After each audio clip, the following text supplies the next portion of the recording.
He's a tactical genius, he's the one to see on VP4TV. He's wild and he's free. High ball top number, you and me. With his cunning moves, he's rocking endlessly.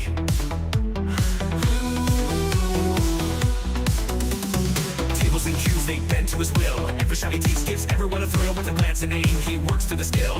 In the ball, legend from the chill. Tables and cues, they bend to his will. Every shot he takes gives everyone a thrill. With a glance and aim, he works to the skill. In the ball, legend from the chill. Tactical genius with every play, making magic happen every single day. In the world of billiards, he knows the way, taking every shot with prayers we say. Rack him up, he steps to the ground. Crowds gather round without a sound. With a twisted stroke, his fame is profound. Every victory makes our hearts pound. From the corner bank to the perfect cut, he wins the game without a single strut. Chalk it up, just a fortune or luck, but skill like his, it never gets stuck. On VP4TV, he's the showstopper. 9ball.com's the king, no one can top her. Watch him play and you'll be a hopper. He's the man we all shout proper.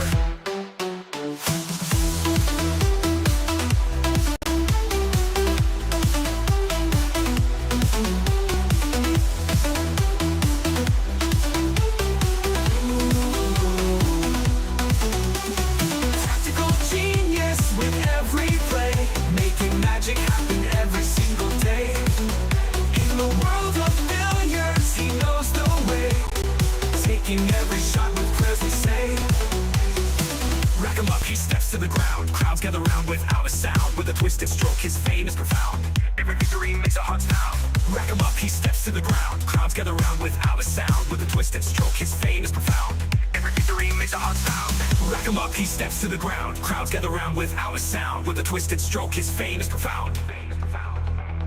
Every victory makes our hearts pound.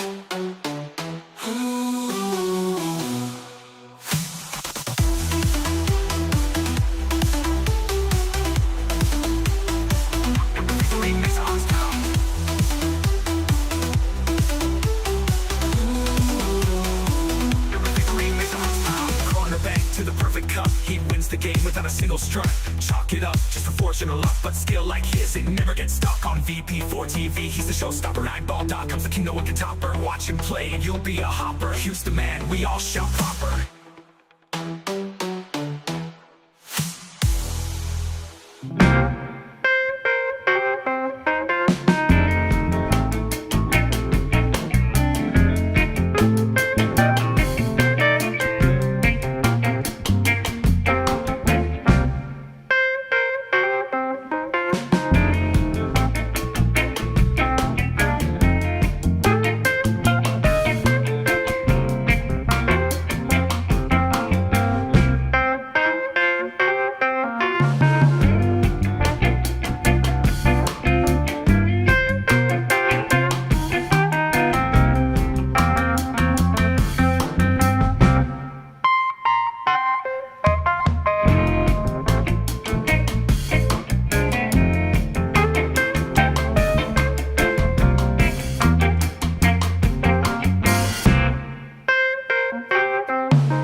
TG from Kilmarnock Town, got your hustle down. Streams the pool games live, makes our day come alive. Early mornings on your grind, Tesco shift unwind, but you find the time to play, stream the virtual day. OTG tactical genius, every game you bring us with your skill and your flair. We're glad you're always there. Virtual cue in your hand. And that's a sucker scratch. Look at the line. Commentator's eye. Don't say I didn't warn you. OTG tactical genius, every game you bring us with your skill and your flair. We're glad you're always there. Virtual cue in your hand, amazing shots you land. From your home to our screens, living out our pool dreams.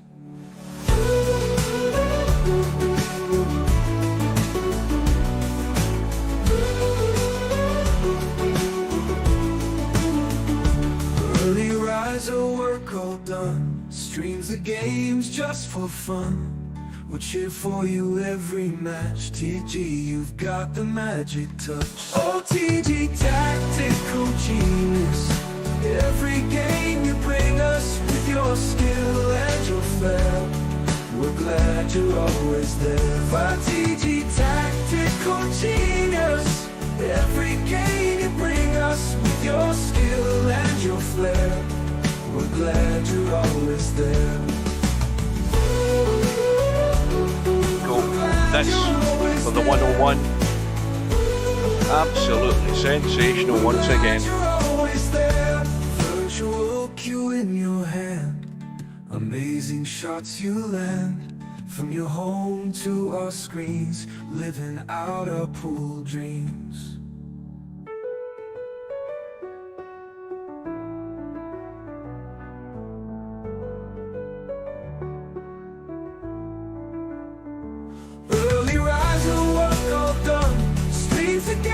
Just for fun, we'll cheer for you every match. TG, you've got the magic touch.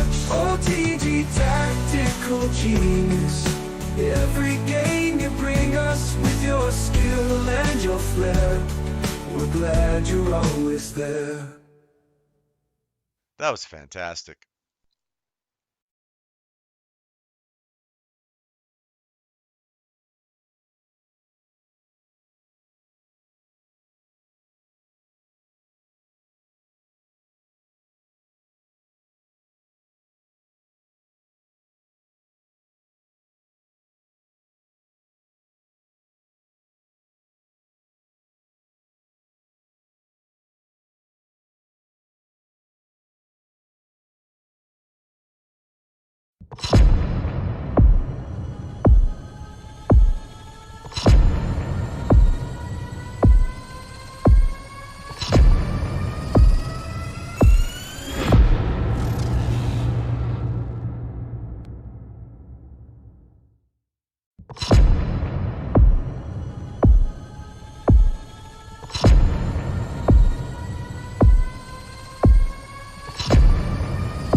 Where's the cue ball going?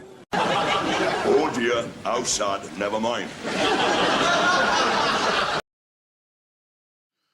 Right, guys, welcome back to VP4TV. Just a quick word. I've got another. Well, it's the same intro. I've chopped off the front end and the back end of the video, and I have changed the audio on this new intro. And the reason I changed the audio is because Tam, when he heard the video, he didn't like the American accent on the text-to-speech thing. And he sent me a link to a site that did text-to-speach with a Scottish accent. But just to explain, the problem with Tam's site that he recommended is it didn't really use AI, so it didn't have any understanding of context. And what I mean by that is whenever you said the word, if you typed the word live in my sentence that you're about to hear, the Scottish accent on Tam's site didn't recognise the context of live as in live stream, or live as in, live, you're living, if you know what I mean. So I went onto Google and I trawled through Google and I found a website that does use AI, and this is the result of it. See what you think. You can give me some feedback. Let's see if I can find the right buttons. Hold on a second. Welcome to VP4TV. We have live streams from all the major championships held in VP4 online. On many occasions, I'm also joined in the commentary booth by virtual pool game developer Steve Chaplin. I am Tactical Genius, aka 9ball.com, aka Hugh. I must admit that sounds pretty good to me. And talking of Steve Chaplin, he did say he was intended to be here. Now, just so that you're clear on what's happening here, we've got this match starting at the top of the hour, a round 2 match with Albinario representing Sweden, Interchangex representing the USA, race to 19. Then in 2 hours' time, we have Romario and Sergeresh. Now, obviously, depending on how long Albinario and Interchangex take to get things done, will depend whether I am able to get a little interval. I won't shut the stream down, but I might need to go and get a coffee or something. I'm going to leave my dinner until later because my plans later today are to get a late dinner and watch the Brazil game at 9 o'clock tonight, and then try and stay awake for the England game, which is at 1 a.m. British summertime, Monday morning. And because of that, Slim is going to cover the third match of the evening. I hasten to add that the Romario-Sergeresh match is a one-loss side match, and the third match of the evening will be Larry. Who the hell's he up against? Bedhead. So we've got the two Swedes played today. We've got Larry from the USA up against Bedhead, round 2 match, and that is starting at 8 o'clock tonight, British summertime. So that's on Slim's Twitch channel. I don't know. Steve said he wanted to do, maybe 1 or 2 of the matches. He'll make up his mind maybe once he finds out who's streaming what. He might go to join Slim later on. I don't know. We have no idea what his plans are, but he said he was going to be here, and I am going to do a quick chat. I'll read your chat in a minute. Just a second. I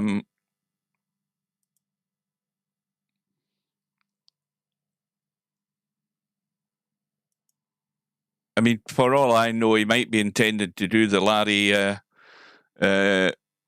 Bedhead match. It's still a couple of minutes to go. He's not in Discord now. Let me have a quick read. I tune in to hear you, not an AI bot, says Slim. It sounds actually fine, doesn't it? Sounds good, but looks too smart. And Steve has a bit. But that's because the two. The video, or the animated video that I made, I asked the AI in Copilot to make us bobbleheads, so our heads are bigger than our bodies, and that's why our arms look smaller and our hands look smaller. That was the instruction I put in. I wanted to make bobbleheaded. I didn't want proper characters, if you know what I mean. And it turned out not too bad, but I still have to say that Steve's looks far bloody better than I do. in that video. I don't know why, but he does. And I did say emphasise the difference in height between the two of us, and I think you can get the idea of that looking at that picture, because I look like a bloody midget. And I look like Brad Williams. If any of you guys watch that wee guy, Brad Williams, he's actually quite funny. I've been watching quite a few of his videos on YouTube. And if you know what I'm talking about in a wee guy, and if I mention wee man, then you might have a better idea of what I'm talking about. He's actually a funny guy, though. Anyway, that's who I look like. I look more like Brad Williams than anything else, and Steve looks enormous. So that's the plan. We've got 3 good matches, definitely. You don't know what you're going to get with Romario. That should be interesting. And it looks good for the matches that we have ahead, or certainly the ones that I'm intended to do. I look like... Who the hell do I look like? Oh, I can't read that right now because I've got a heart over the top of that in my phone. Financial advice. I read that part. Right, a quick tab again. Just hang on.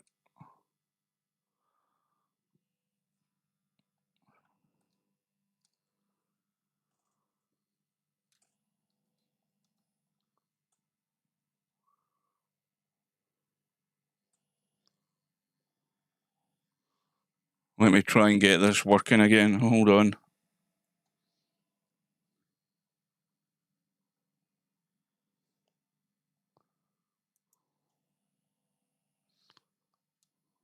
Welcome to VP4TV. You're watching a Tactical Genius production.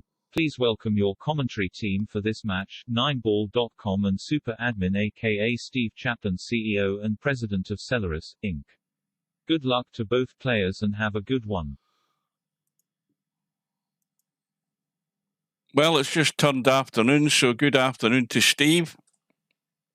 Good afternoon. Right, so I was just talking to my multitude of viewers that I have at the moment. If you look at the screen, that's the wrong bloody thing. Hang on. And you gotta get mean. That's the wrong thing. Hang on. That's better.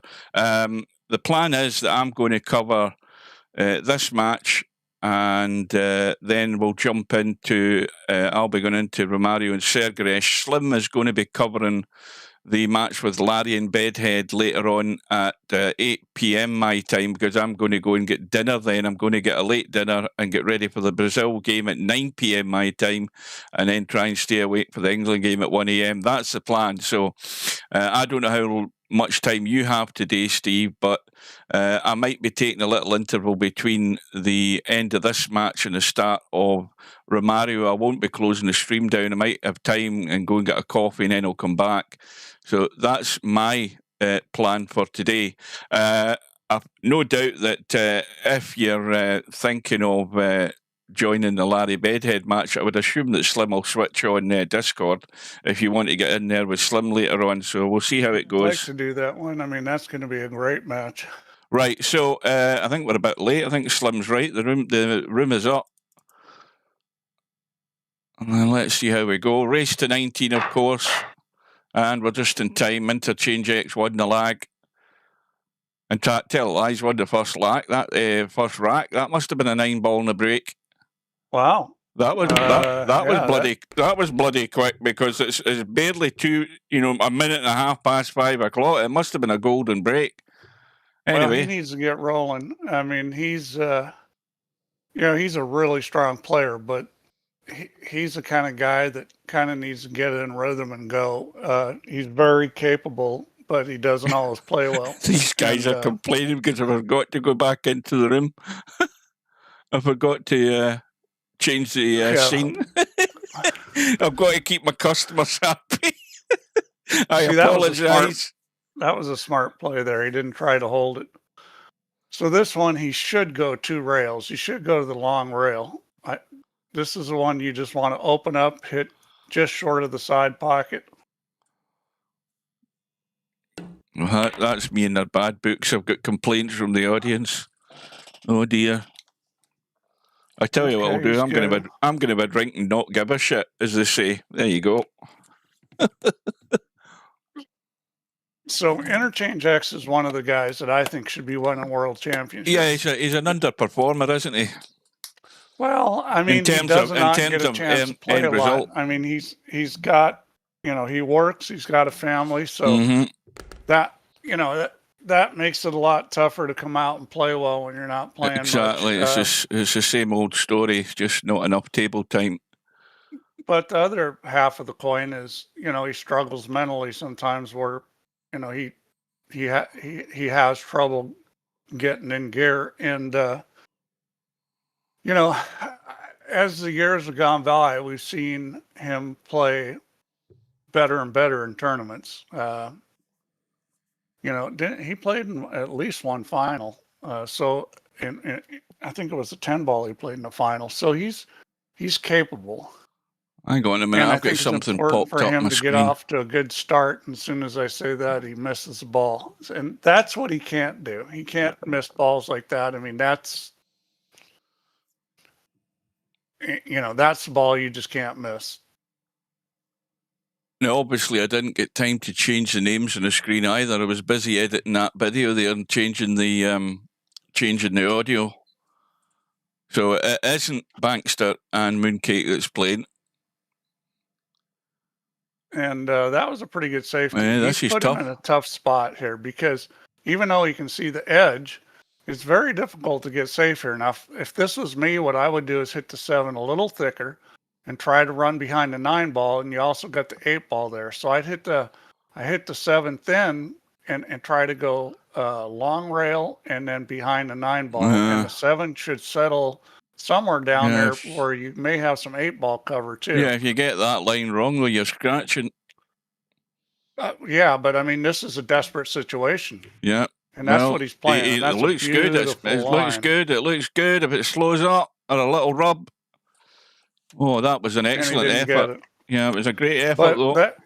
That was the right kind of shot to play. There's a couple little variations of it there, but I think that was an excellent, because he was basically screwed. Albin put a really good safety on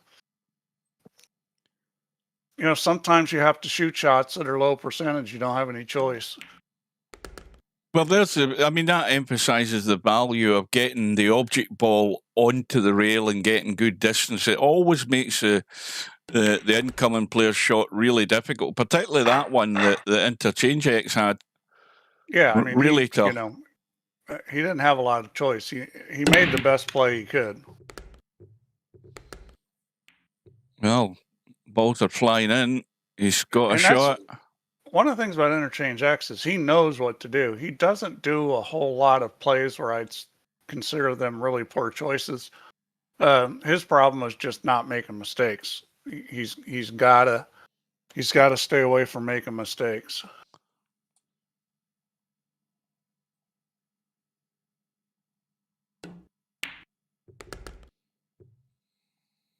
Well, I think that has landed. Cobra says most of us work. Yeah, Cobra, but you don't have to listen to everybody's problems all day like Interchangex does.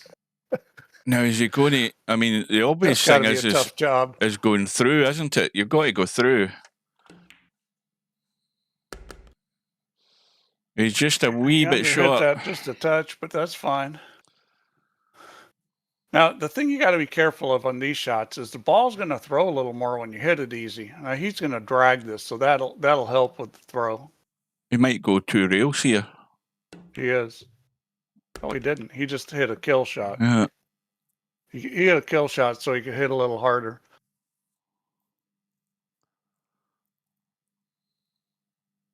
I think you can sense already that Albinario's not forgiving anything to Interchangex. You're getting the feeling that Interchangex is going to have to draw blood from a stone here to get anything off this guy. Well, he knows this is a tough match. He knows Interchangex is capable. And one of the reasons Albin's been successful is that he knows how to come for big matches. You rarely see him play poorly in a big match. Yeah, we've seen the odd concentration problem, sort of mid-match. We've seen odd things happen, but generally he's very strong.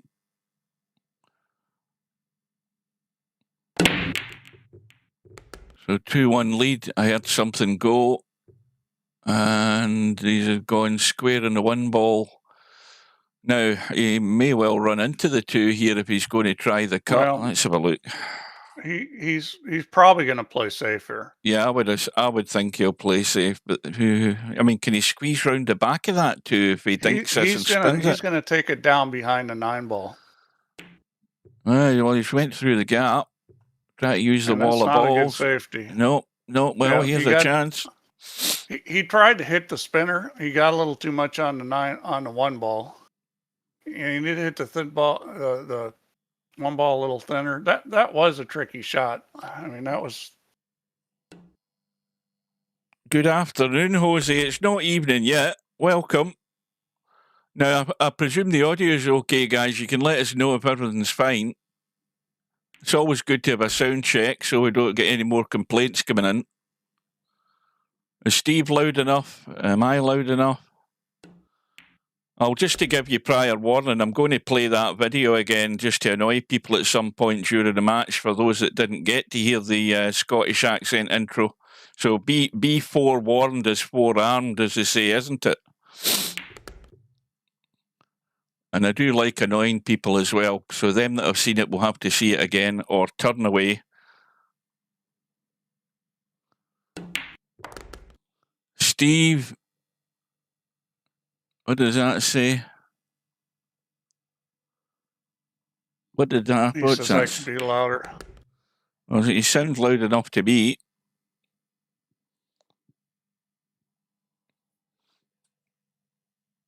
And Interchangex is doing what he needs to do here.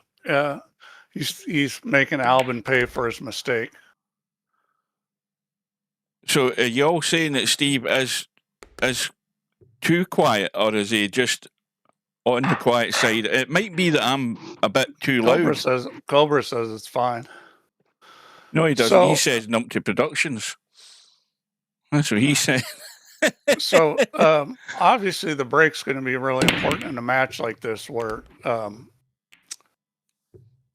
I don't you're talking about every mistake being critical. You know, not making a ball on the break and leaving a shot is, you know, that's unfortunately it's just like missing a ball. I mean, well, it's I'm more interested. If you're leaving shots off the break, then you know that's pretty much the same as a miss. The only good thing about it compared to a miss is that, you know, it's very early in the rack. It's like missing the first shot of the rack, really. Well, I think in terms of Interchangex future in this match, I'm more interested in the fact that, you know, Albinario didn't get the safety in that rack, that last rack, left the shot on, and Interchangex actually did the business, because that's where he's going to win this match. You know, if Albinario gives him a sight and Interchangex can't get out, that's how he's going to lose the match. You know, he's got to take every opportunity. Or just missing balls like he did the first game he lost, where he missed the ball he shouldn't have missed. Yeah, it's all about. Everybody's going to miss some, but that's not the kind of ball you want to be missing. So Interchangex, am I going to curse him? Am I going to jinx him, saying he's going to get out of here? Because I mean, all he has to do is drop the 7 in. You know, 8's over the pocket. Yeah, I mean, this is pretty simple. Get into the table for the 9, and it's 3-2. You'd like to come across the table here like this so that you have a little bit of angle on the 8. Yeah, well, the only thing is, I would actually just be making sure I don't go anywhere near over the right side to the side pocket and come up the middle of the table. That's a perfect line right there. Just bring it to the middle of the table. And I'll say this about pool. You guys may have never heard this, but if you can bring the cue ball to the middle of the table, I mean, for position, that's good for most shots. I mean, middle of the table position is something that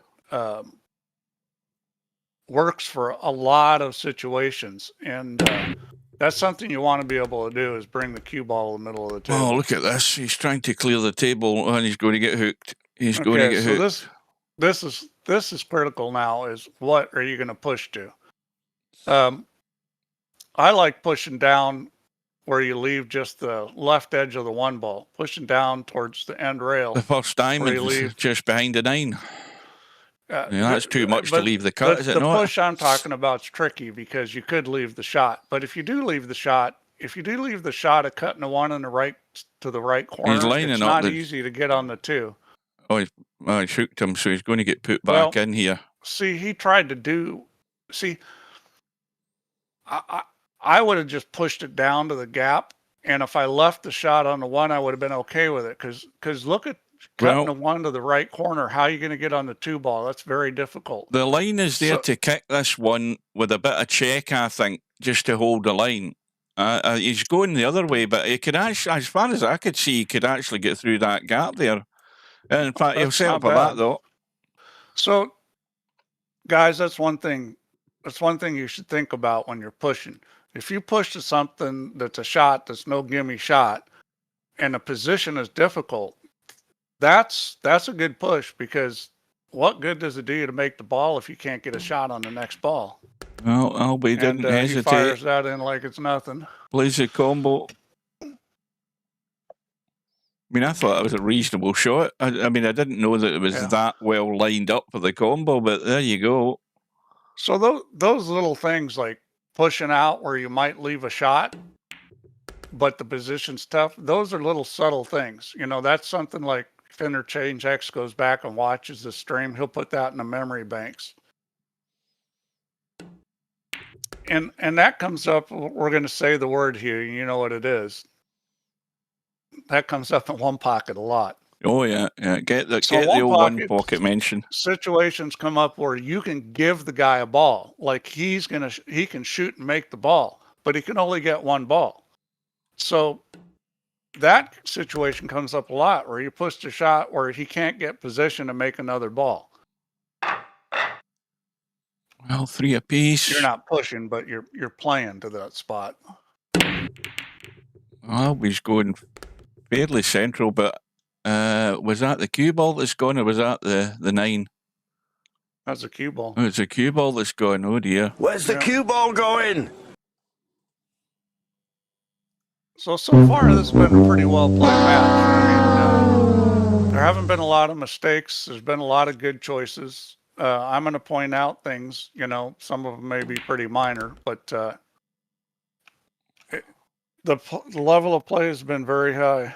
Well, here we go. That's This is another perfect example of what you have to do with ball in hand in these tournaments.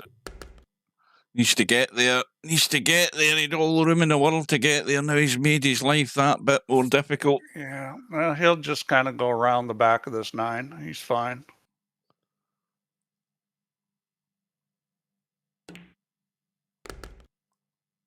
No. I would have put a little English on that, but he's fine. I think he's going to have to stun this. Is he going to run this, or is he going to stun it just to stop it drifting away down? He's going to draw this back. Aye, yeah. The problem with trying to run that is where's the cue ball going? That you got to hit it real good to get it to the rail. If you hit a little too hard or you don't get enough top on it, you're in the corner pocket. And yeah, and that's kind of InterchangeX's problem in a nutshell. He's missed the 7 and the 8 that he shouldn't have missed, and that's a 4-game swing. So it's going to be. Oh dear, did he miss that? Yeah, it's going to be 4-3 Albin instead of being 5-2 Interchangex. Yeah, well, that's a huge cardinal swing. sin has been broken there by Interchangex. After all that, I mean, again, an easy table, but he got himself out of line on that 7 ball. But he shouldn't have been missing any of the other ones, though. But he was still okay, and you know, I mean, you're not going to move the cue ball perfect in this game. That's the biggest variable is cue ball, and cue ball speed is the hardest thing to control. So you know, you're going to have to deal with being a little out of line, because that's going to happen no matter how good you are. And he's overhit this one too. Yeah, Alvin did it again. Well, you would expect Albie to be in trouble here in a second or two, because, I mean, look at this barrier of balls here. He's got to shoot this. It's a little tricky getting on the 2, but he's got to shoot this. Well, he doesn't have to shoot this. He could play safe. He could take the 1 and bank it and bring and he is gonna. He's gonna play. Watch that knuckle. Safe. Watch the knuckle. Oh, that's a shame. Yeah, that's done him. That was actually. It was the right idea. The shot. Yeah. Yeah, that was the right play. Was play safe, but you know, you don't. Sometimes you don't think about the knuckle, but it's there. Welcome to Hazard.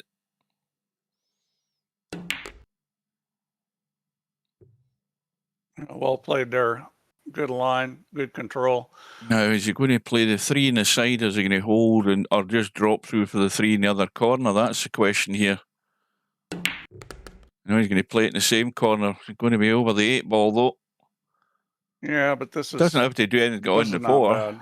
Cue ball's going to be. He looks like he's going forward. I would stun this every time. Yeah, just to square it across. Yeah, no, he is going to stun it. Yeah. It's a little tricky because you got to get past it. Well, okay, he's decided not. Now, is that a bad decision? No, that's a good decision. Well, but if you were gonna, well, I think he was trying to get more straight. What you should do there is you should leave an angle like this, but more, so it's easy to go up and down.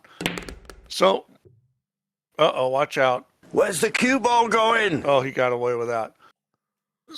So, in that situation, instead of trying to get like perfect in the 7 ball there with your hook, just stun it and leave more angle and shoot the same shot Albin just shot, but with more angle, that shot's easier. When you start having to, you know, kind of slide it sideways, it's harder to get the line.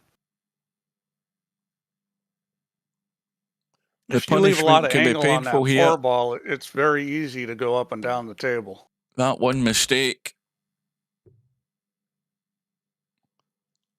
Well, is he just going to run forward? That seems the simplest way to go about things here. I mean, you can jack up and start stunning stuff, but you just run forward.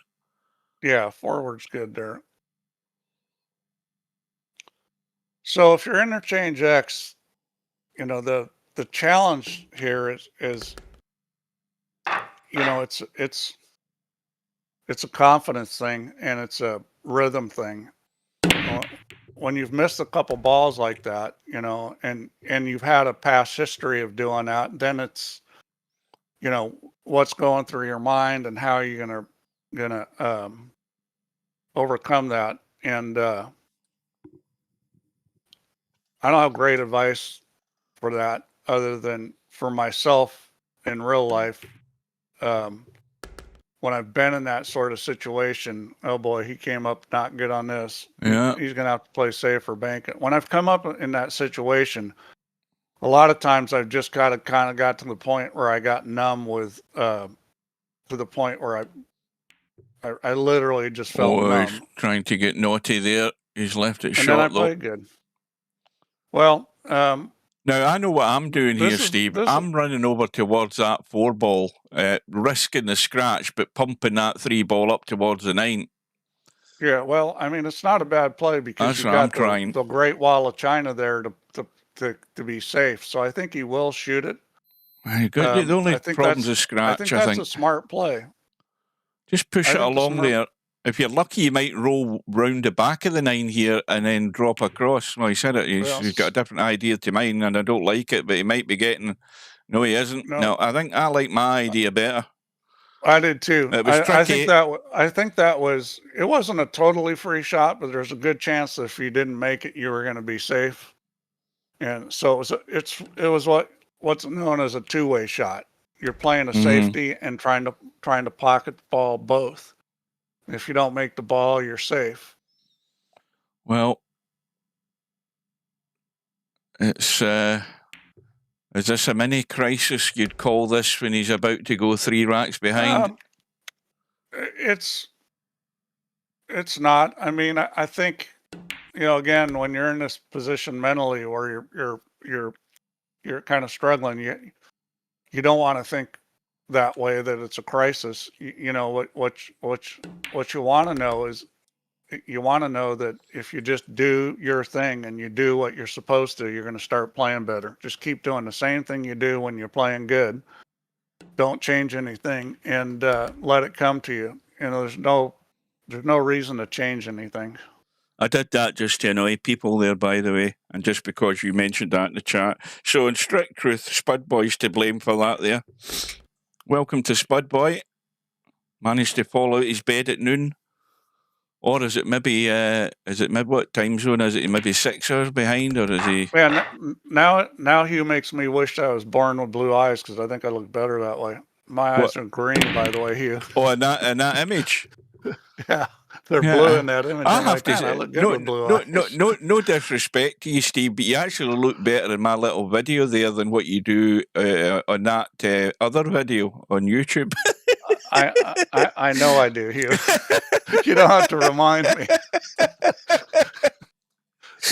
That's As a matter of fact, I may take that for my profile picture. The only disappointment is it doesn't do me any justice at all. I don't know why. Maybe it's because I said emphasize the difference in height, but I haven't a clue. He did get him. He did get him. It was close, but he got him. Now you can try to spin this in with a cue ball off the rail. I might try that here because the cue ball would run down towards the 9-6 and you might get safe. So the shot, he's going to go ahead and jump and try to make it down. That's a great shot. That's a great shot. I wish I'd replay it, but I'm not risking it. Yeah. And he came out good. And that's also a great time to try that shot when the 2 ball's sitting in front of the pocket. He's going to have to get some dig here Yeah, he's got right into that cue ball, and that'll do nicely. Now, I've shot that shot in just like that in real life matches sometime. And let me tell you what, that shot's a lot harder in real life than it's a virtual pool. You got to have a pretty good stroke to shoot that shot in real life. Now, here's the one where you hook yourself behind the 7 because you don't go far enough. He's not going to fall into that trap. This is just spin. It's English that's going to get you far enough. Yeah, he's okay. I thought he was going to come back across, but he's fine. Well, it's a little touchy because you could draw that in the side pocket, so you're trying not to overdraw it. Loads of room in the 6 ball past the 9. No worries there. Just has to get there. Now again, see when you're actually this is the danger one where you have to totally ignore the 9 ball. Even at this angle, you could still catch that 9 ball. There is loads of room. You've just got to convince yourself there's loads of room. Well, I spent the first half of my pool career hitting that 9 ball every time. Yeah. Well, see, he wasn't far away from it there, but he's again got himself the nice angle in the 7. And yes, the alarm bell should be ringing now because this is going to be 7-3, a 4-rack lead early on. Still plenty of time for Interchangex. No reason to panic and get desperate and do stupid stuff. Just got to be consistent and keep the concentration going.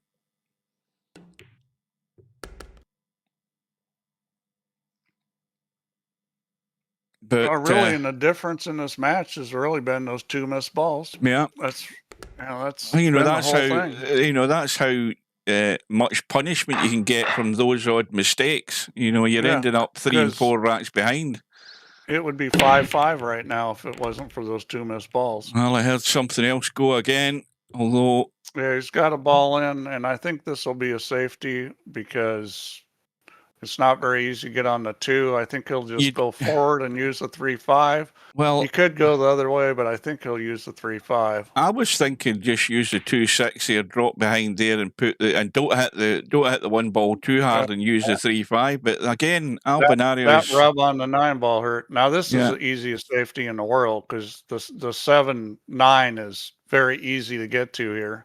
Well, if you get really unlucky, he's going the other way. He is going that way. See, I don't like going this way because the balls are small. See that? Yeah, the balls are small that way. The other way, if you took the 1-up table, the 7 and 9 are huge balls. That's what I was thinking. The only bad thing that could happen there is if you finish really short, you could leave a gap through the 4 and the 7, if the ball doesn't get there. But anyway... I don't think Albin got there either. No, he's left an edge. Now, this is push it up past the side pocket and use the 7 and 9 again. It's very tight. I don't know if he get there. Have an edge. No, he couldn't get there. I thought he could get there, and that's not going to work. Well, I think he's trying to use the 3-5, but he didn't get there. Well, So, this is you know, a thing where I Interchangex see has to that start as winning these battles. Albin played a bad safe. You know, yeah, it was a rub on the 9, but you can call it bad luck. But and then Interchangex had a perfect opportunity, and he played the wrong safe. So, in my mind, what Interchangex did was worse than what Albin did. Because for Albin, it was an execution mistake. He played the right play, but for Interchangex, he made the wrong play. I don't know where you come up with that idea. Do you seriously think that Mexico is going to beat England 3-1? I don't think so. I think Harry Kane must be about a foot bigger than any Mexican defender for a start. So all they need to do is just pump balls across and he'll head them in. Well, how about the USA? Come on. Oh, the USA will be back to American The football. darling of the tournament. I mean, Canada's they're already home. By the way, Hugh, I was thinking of something last night when we were talking about the 4th of July celebration and all that. Made me realize that the U.S. was able to do one thing that Scotland never was, and that was get away from the British. Had to point that out. I'm glad you mentioned British. That in brackets means English. That doesn't involve any Scots.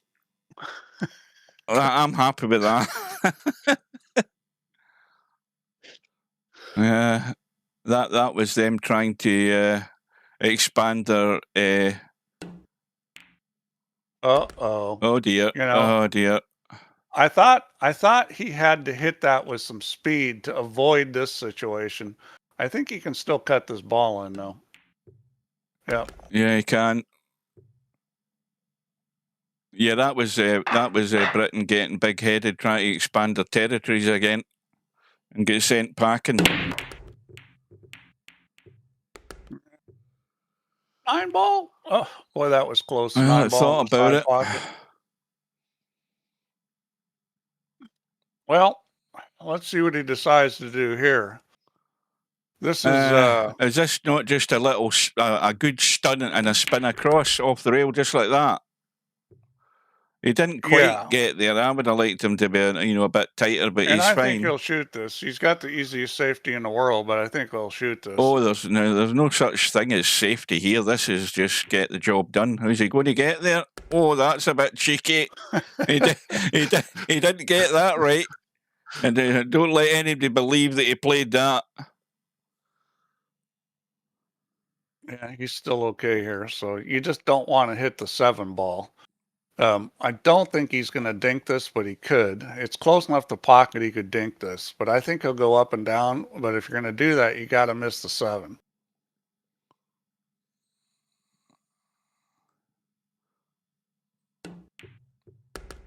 Oh, well, he just missed it. But boy, was that close. He just missed it and no more. I think there's a little brown skid mark on that cue ball. If you pardon the expression. Hey, we'll be talking about brown skid marks.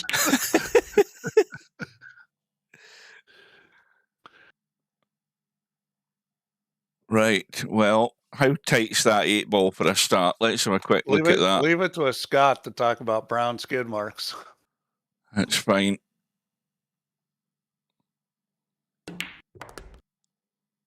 Yep, and I like how he played that back and forth. So that's a shot that comes up and pull a lot. He overhit it just a touch. I think he's a bit straight. He's going to have to punch this in and spin it or dig in, one of the two. The reason why that back and forth is good is because he didn't have to do anything with the cue ball. All he had to do was hit it. And you don't see a lot of guys in VP play that shot. I mean, that's a shot that comes up a lot on pool. That's a shot that if you don't play it, you should think about playing it. Are these guys going to take a bathroom break at some time, I wonder? Oh, I've got some good stuff for bathroom break. I've got a safety video that I can show you guys.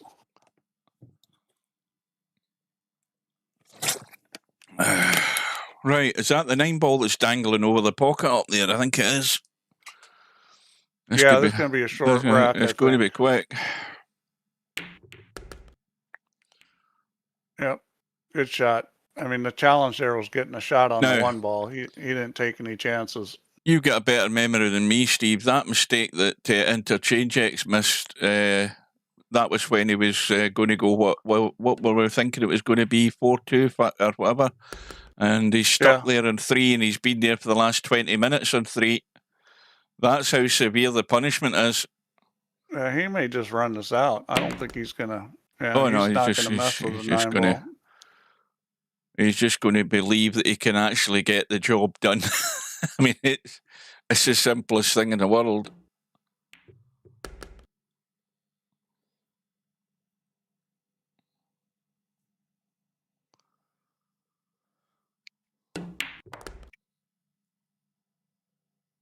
Well, the Norwegians tonight will be doing a big rowing thing in the crowd. You need to keep your eye out for that.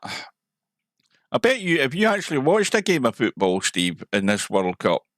I've watched a little bit. Yeah, I'm pretty thinking most Americans don't even know the damn thing's on. I'm willing to bet. You'd be surprised. It's become a lot more popular here. You know, we do have professional soccer here. It's not, anything like the major American sports, but it's become a lot more popular here. I'll tell you the one thing that impresses me though, the whole thing, and this is probably a lot of people in this country, is the stadiums that the Americans have. The stadiums that the Americans have got are absolutely amazing. I mean, it just shows the amount of money that's going around. And I'll tell you something about the stadiums. The only reason the NFL has not put teams into Europe is because there's not enough good stadiums. Mm-hmm. Yeah, that's the only reason. I mean, because NFL football has been very successful when they've played it, like in England, but there's just not enough good stadiums in Europe to support NFL teams. Yeah, I mean, you've got big domes. They're playing football inside in a huge stadium that's holding like 70,000-80,000. It's air conditioned. There's nothing like that over here. Nothing like that at all. Yeah, well, I mean, NFL football is by far the biggest money sport in this country. Way bigger than basketball and baseball. And then you go to the Azteca Stadium today. I mean, it doesn't look any different from what it looked like 60 years ago in 1970. It looks exactly the same, but I mean, it's still an amazing. It used to hold 100,000 then, but that was when people were standing. But it still looks very impressive. Well, the reason why there's a lot of great stadiums here is because the cities have gotten behind. So all these stadiums are being built. The cities are giving them tax breaks or other things because they know it's going to bring a lot of other businesses in. It's not just the stadium, it's surrounding businesses, tourism. So it's not just because rich people can build stadiums, because every single one of those is getting big breaks from the cities are in. Well, this is going to be a short game. All he's got to do is make this. And he couldn't. Well, there's you mark that down in the card. That's a potting mistake by Albinario. Well, I mean, Interchangex sort of did this to himself. Granted, Albinario's played great, but he gave Albinario all the momentum by missing those 2 balls. Exactly. Maybe this is a chance for him to get some momentum back. He's certainly capable of running a lot of racks. So, obviously he's going to have to break well. But I think he could do a couple of 9 balls in a break. That would do him nicely. Well, if he can just make balls and get a shot on the low ball, he's got a chance to get back in this. He's got a ball down. He's actually been breaking the ball as well. Watch out, 7 ball. He's not going to have a shot, though. He does have a shot. It's not the easiest one. Cut the he other way. Also has safety. I like playing safe where you take the 1 straight down the table and take the cue ball to the long rail and then behind the 2. That's what I would play. He looks like he's going to shoot this. I would play safer. But he may be in the mindset of, just being aggressive. See, I didn't like that shot. Well, he needs to get a roll, and I don't think he's getting it either. He can shoot this in the corner. He can't shoot it in the side. Well, he can twist it a wee bit and actually shoot it in the side. Yeah, he could twist it a lot to shoot it in the side. I think he'll shoot this in the corner. Yeah.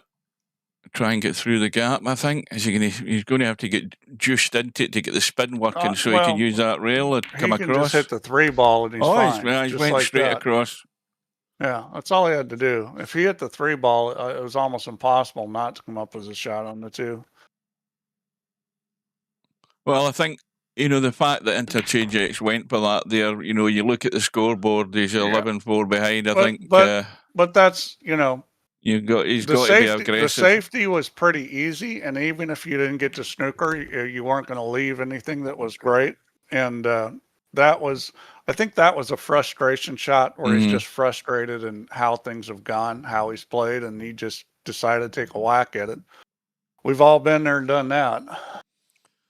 Well, just a reminder to folks watching that this match is, 40 minutes old, and in an hour and 20 minutes' time, we have the one lost side match with Romario and Sergeresh.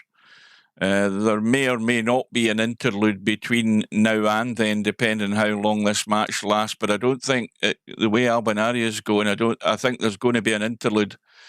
So I'll keep the live stream going, and I'm going to go and get a coffee and maybe jump into whatever match or tournament is on at the time just to kill time rather than switching off and restarting again.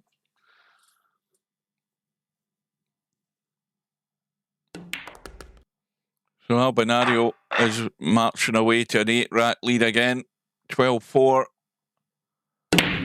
And Albie's breaking fairly central. He's not using the break box in the context that he's going left or right. He's just breaking fairly central. You find something that works and you stick with it. No, I think he'll just roll this and shoot the 2-up table. We may not need a bathroom break. No, I mean the billiard's on to play the 5-ball once he gets that far. But where's the 4-ball going to end up? He's going to have to dab it really soft, I think. So the other worry is the 3-ball where it's sitting. So he's stunned that and held behind it. Now the problem is does he rub off the 7 if he can and go forward so he can come out and play the billiard? Let me look at the angle. I don't know whether he can just catch the back end of that 7, go at the rail and come out. Soon find out. It's going to be tricky. As he think, well, I mean, I presume he's thinking about the billiard. I think he may shoot this in a side pocket. He looks as if he is. Oh, that's a great shot. Now he's good. Now, the double kiss might ruin this. He needs to get the cue ball to slide over just a little. The double kiss is okay as long as the cue ball slides to where the 5 is. Oh, I think it double kissed. He hit it too thick. I thought he could double kiss there. Well, anyway. Yeah. The double kiss got him. Interchangex. You need to hit that a little thinner to kind of slow the double kiss down a little bit. Well, the 7-ball, now it looks as if it comfortably goes from that end. When you look from this side, there's plenty of room. Yeah, if he has to get there. Now this needs to bounce. I like how he played that because he didn't try to finesse it because you didn't want to come up short on that. Well, he's in prime position here to get good on this. Me personally, I would go around the back of it here. I don't think he will. Well, he's checked it up. Now, see, going round the back of it, there's always a likelihood you could rub that 7 and end up awkward. Is that not a more dangerous shot, trying to get around the back of it? There's... It is a little. It's more natural. But usually if you get a rub there, it's not fatal. But, I mean, I'm not saying I'd never play it the way he did. It kind of depends on the angle. But if you watch the pros play, you'll see them go around the back a lot, even when you're thinking, man, this is tight.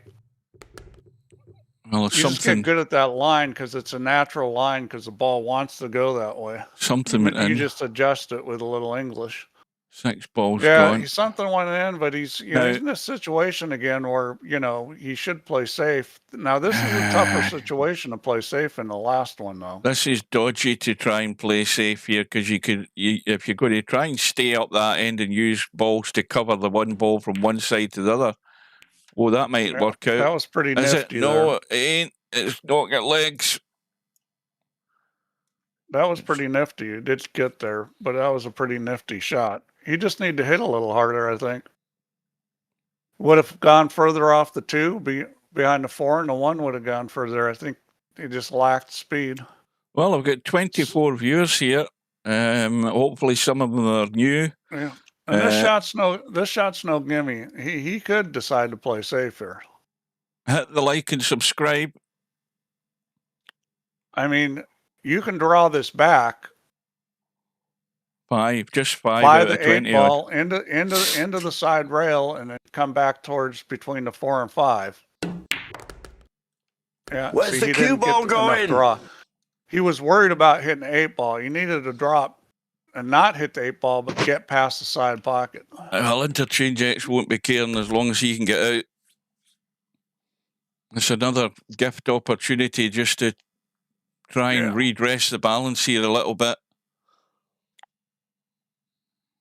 Well, Albin's going to give you some chances. He's not invulnerable, but you know, you're going to have to play pretty good. Initially spin up. I think he got out, didn't he? No, he didn't. No, he didn't. Oh, Again, boy. all the room in the world to get there. You've got to make sure you get there. It's another chance it's going to be going here. This is shooting yourself in the foot. Self-inflicted damage is the worst thing you can do. You know, it's nothing that the other player has done to you. It's all stuff. Well, that's a great shot. Yeah, and he's got position. That is a superb That was shot a hell there. of a shot.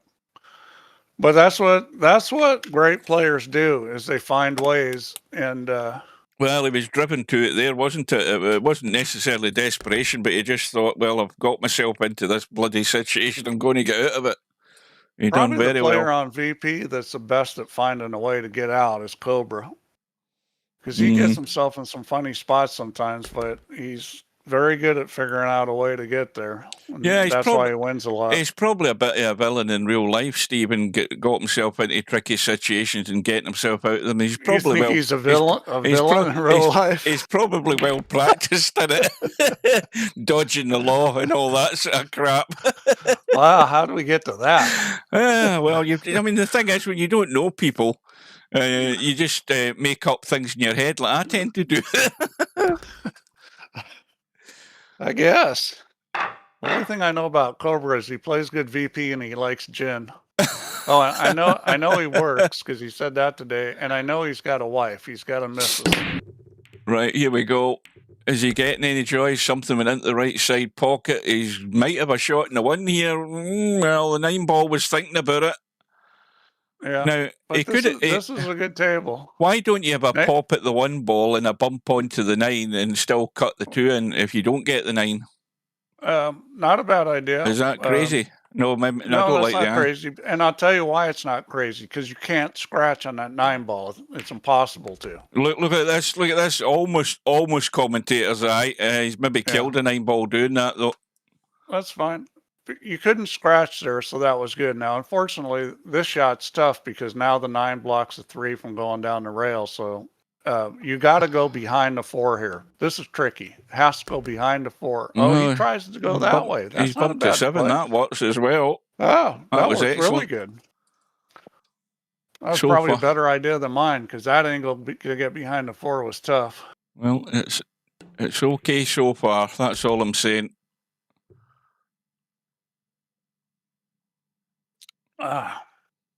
Yep. So, well Trump done and here, Cobra and- twins, says Larry. As soon as I mentioned the word villain, Larry comes up with Trump in the sentence. I mean, what does that tell you? So, this is how Interchangex started, and was just running along really well. And he that 7 ball. I and would a have liked couple to have been a racks bit, later, he missed the 8 ball. But a bit tidier in the 7 here, Steve. Now- I don't like this now cut. I'm not jinxing him. No, And not a why I'm not problem. jinxing him is because before I was saying how good he was doing, and that's when he dogged it. So I'm going to talk about missing balls, and maybe he'll play well. Well, that's a good rack to get out on. Scoreboard's well, it still doesn't look nice, but it's looking better. No. This looks way better than it did. He keeps doing what he's doing. He can get back in this game. I mean, it's Yeah, Albin's 7 games from the finish line, so this is not over yet. Well, another. So he's doing a cut break from the middle. Was that the 2-ball that went in the corner? I think it was a 2-ball again. Yeah. Yeah. So this is tough. You either have to push or shoot the 1-3 combo. There's not much choice here. There's not really any kind of good safety here. So you could push out. And if you were going to push, the push is tough. That's the problem. I would actually push to the gap between the 7 and the 8. Although, is that leaving enough to cut that? You could kick this and kick it the 1 towards the 4 ball and maybe get safe, but I don't like that. Well, why don't you just push to the short rail? Push to the short rail and leave Albinario the choice of whether he wants to try and cut that onto the 3. You he's running off the back of the 3. That's a great shot. I don't know if that was the plan or it just happened. I think it might. I think it might well have been. He's probably went down and had a look at that and saw the line. It might have come off the rail. He's in a tough spot here. Okay, this is a difficult safety. There is a safety here. What I would play is bank it to bank short and take the cue ball down table. In other words, play the 3 and play it short. Missed the bump. He ran straight into the 6. That was the problem with that play, was going to be the 6 ball. I mean, he was in a tough shot. The shot I was saying maybe wasn't even there because of the double kiss off the rail. That was a tough spot he was in. Well, Albie's got to find his way to the 4 ball. Is he going to go forward? He's played a big stun. Yeah, it wasn't the simplest shot in the world to get to the 4. Yeah, he didn't really want to be straight, but he's okay. He'll just roll this and shoot the 5 up table. Or he may hit this hard and come back and shoot in the side pocket. No, he's just going to shoot up table. And he's a little funny on this angle. So not really the angle you want. Now, is he going to go to the rail? He might stun this to the rail again. No, he's just trying to hold it, and that'll doing a little stun run there. Good touch on that. He made that look easy, but that shot can get away from you. That's not as simple as he made it look.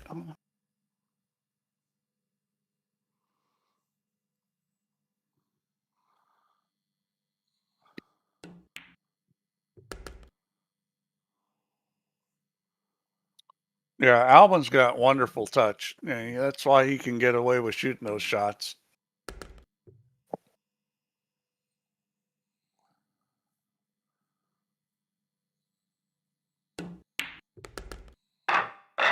Well, we're going to give Interchangex the target of 10 if he can get there.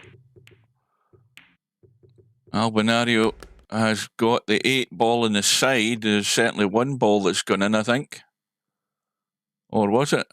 Have I got it wrong? Did anything go in? What the hell happened here? The 8 ball did go. I couldn't see if it had disappeared off the HUD there. Well, obviously this is an easy 1 ball onto the 6, but look at where the 2 ball is. You don't want the 1 ball to go in. Yeah, I think in fact he got the cue ball out far enough anyway onto the 2. That was the only concern there, that if the 1 ball had gone in and he'd forgotten about the cue ball, he might not have had a shot in the 2, but it's worked out fine. Now, 4-5 combo. I mean, where's this going to go wrong? The inevitable is going to happen here if that's what Interchangex is thinking. Yeah, the only thing to go wrong here is brain fart.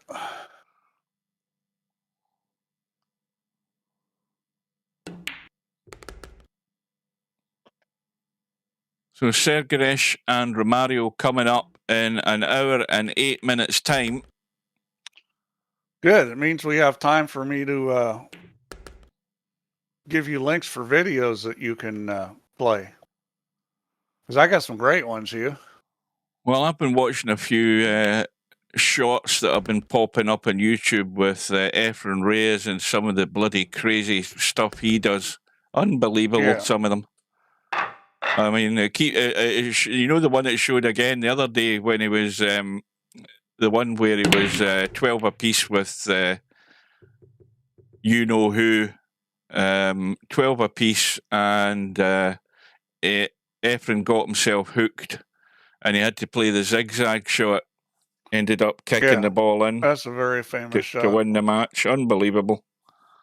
But some other stuff, I mean, was mental. I got stuff that's actually applicable. Like, I got short clips of safety plays and things like that.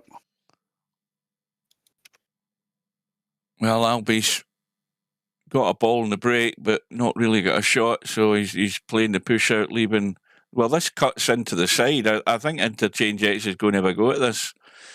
The cue ball's obviously running well away from the two, but he has to hope he gets somehow the biggest problem clean. is getting a shot on the two. You can play safe off this too. You can push the one over towards the 7 and take the cue ball. You just got to watch the scratch. Now, if he cuts this one, he's just got to hope that he isn't. He is going for the safety. And that was a good shot. Yeah. That was a sensible shot. Hit it thick enough there's no scratch. Not what I was thinking. It's a far better shot than what I was thinking. Oh, cue ball's going to go. Well, there's a lifeline there again for Interchangex. That was unlucky. I mean, he got the hit. Well, but, it was the right play to kick the one down table, but, you knew the cue ball was going to come back along the short rail, and you're hoping to get the 3 or 4 to hook, but, the pocket was there. I mean, it was a chance he took. Alex Spine.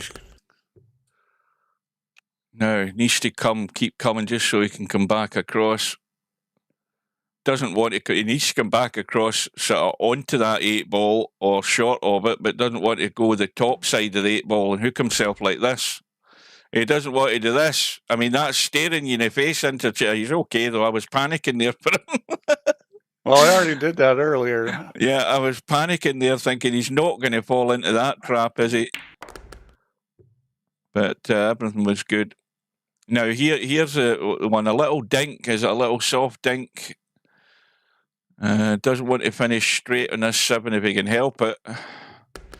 And then again, it might work. He just has to drop this through, and he's on the 8 ball on the short side. And unless he wants to try and do anything crazy, he's going to go to that funny place. He hasn't got a hold of the cue ball. Oh dear. Well, yes, he's got the cut. Watch the scratch on the side because he's stuck to the rail here. No, there's no scratch on the side. You think so? Oh, well, I'll take your word for it. It's going to hit before the side pocket. The problem is getting on the 9 ball.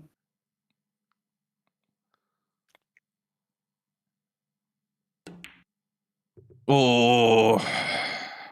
I missed Well, the ball. he tried the side pocket, but anyway, Albinario's got a bedhead cut from distance. And that was... Well...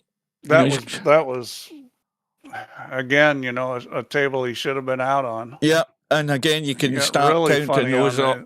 The 8 ball. Albie's making sure he's... he's hung it up. And that's not in. Yeah, but I mean, he's actually played that pretty nigh perfect, apart from the fact he missed the 8 ball. So, and this is tough as well, getting out of there and getting onto the 8. He played that perfect, except the baby went out with the bathwater. Yeah. Come on, you. This isn't cut and dried. He's going to leave himself a long cut as well. Yeah, and that's not a bad shot. I mean, he made sure he wasn't going to end up scratching in the side pocket. Considering where he was 30 seconds ago, he's back at the table, which is one thing to his benefit. It's going to be one more on the board to him if he pops it in, and he has done. Now needs a break to start kicking in big time here. Yeah, he's getting to the point where it's getting to the better start making something happen point.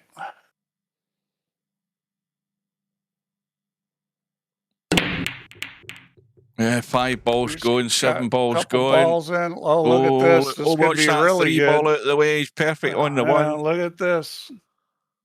Or is he? I'm looking at the wrong thing. Yeah. He's got a 1-9 billiard. There's no scratcher. This is just make the ball. I was thinking the 9 ball was the actual cue ball. Oh dear. Hang on a minute. Oh. No, there was no scratch there.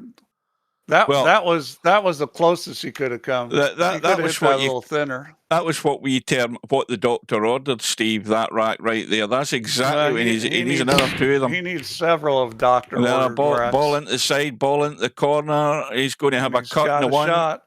Yeah. And this is pretty good. So you got two choices here. You either go behind the two or you hold it. Most pros in this situation are going behind that two ball. They're spinning this with right English. No, you're trying to bump the three if you can help it. He missed the one. Well, he has bumped the three, but he didn't get the pot. Yeah, he missed the ball. Yeah, it wasn't a gimme, but they've all got to start going for him now. That's the thing. Yeah, he's in a situation where he can't afford to do that. Racks are getting a bit thin in the ground here. I think I'll go two rails there. Yep.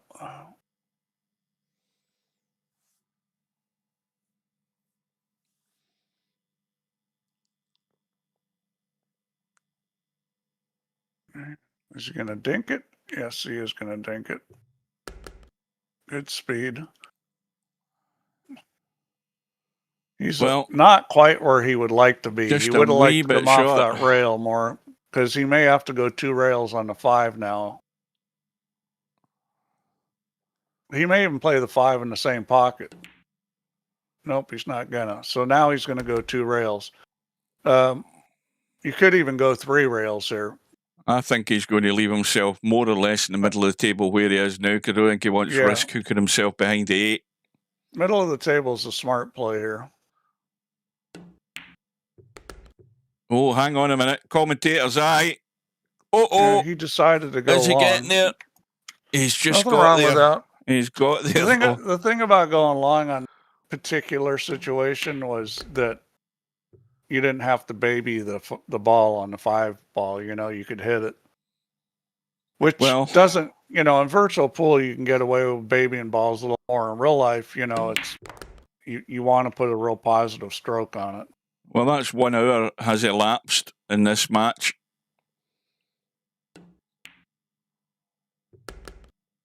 There might not be an awful lot longer left in this match, so we've got 1 hour to go until Romario and Sergaresh. Now, ball's going into the side, 8 balls going in, and a shot in the 1. Right, well, let's have a look at the angle here. Well, he just needs to get down the table to the bottom rail if he needs to and get that 2 in the side, and everything's good. This is tracking at a nice pace. It just needs to have another half a yard in it.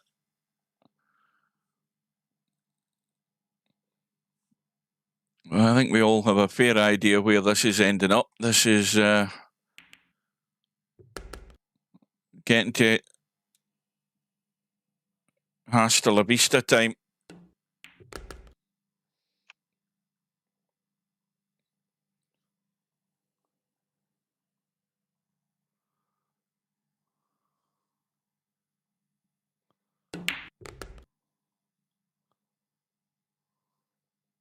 Yeah, it's going to be very difficult for Interchange to come back at this point, because this is this is not really the angle you want on this 8 ball. You should be able to drag it past the side pocket. Yeah. I wonder if there's many. When was that? That was 5 minutes ago, so that tournament would have been due to start at the top there. I don't know whether it started, that one that Slim signed up for. 3 ball at hard times. Could pop into that at the end of this. Well, there's balls flying in all over the place here. Well, there you go for a... Let me have a look. What we got here? Well, he can't see enough of the 3, but he can... is he going to play a stun and a billiard? No, he is trying to just run to the long grass. I thought he might try to make the 5 ball there, and he just didn't do it. Well, this is kind of a free bank shot. If you hit it with right English, take the cue ball to the side rail, hit it speed that if you miss it. Well, looks good He's to going me. the other way. Looks good to me, but he's gone too far. Is he going to have to try? Can he cut this 2 onto the 5? This is Now tough. look at where the because 5's he sitting. can though. cut It's- it onto the 5, but then the cue Yeah. ball, the 2 ball's going into the 6, and you got to take the cue ball back and forth, and then hopefully get a shot on the 2 and not have the 6 in the You way. know, And If he cuts it inside too much too soon, he's going to stay there, and that that 2 is just going to be hanging over the pocket for Albie. you could just bank the 2. Well, I think he maybe have your idea here for a second there. I thought he was thinking about the bank. Nope, he isn't. Even if you rail first the 2, it's tough. Well, I think that's a pretty good good shot choice of there. shot. Yeah, that's a good choice. He's cut off just about everything. That's not an easy kick. Now, if you are going to kick at this, you call the 5 ball. You kick off the long rail at the 2 and call the 5. That's what I would be probably doing here. He's going to jump this. He's going to try and billiard. He's going to try and billiard this, Steve. 6 onto the 5. He's going to get a double kiss. He's not going to make the 5 here. You think so? I think if he hits it, I'll be this amazed. half ball, he's getting it. I'll be amazed if the 5 goes in. Oh, I tell you, he wasn't far away. He wasn't far Yeah, but away. Again, it's not horseshoes or hand grenades. He had to make it for it to be any good. But anyway, Interchangex breeze again.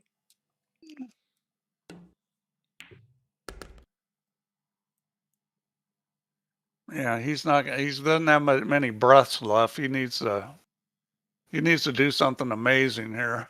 Well, Albie still needs 3, and Interchangex, provided he holds himself together here, is going to be on double figures. He's going to get to his target. Both these guys play pretty fast. I mean, we've played have we played? 25 games in a little over an hour. Yeah, that's pretty good.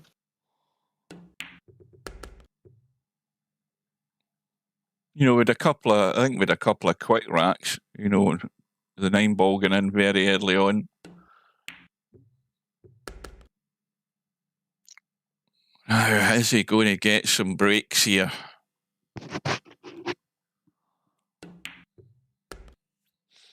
If you're a neutral, you're thinking, right, well, you know, give him some breaks here. Get him, you know, let him hit a little run here just to try and get Albinario to tighten up a little bit. Knowing that Interchangex is still there. He's got a chance from here, but things got to go his way. No sooner do I say that, he's come up dry, I think. Yeah, but he didn't give up a shot. So if you're Albin, you almost have to push here. The kick is not really any good.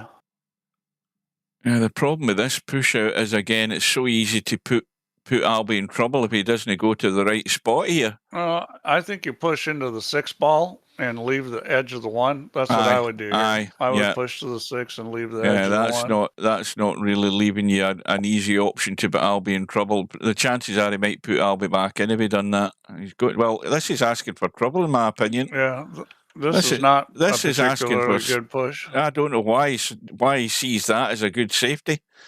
It's not a good push. This is not a trivial safety, though. I mean, it's not the worst push in the world. But there's too many options is the problem.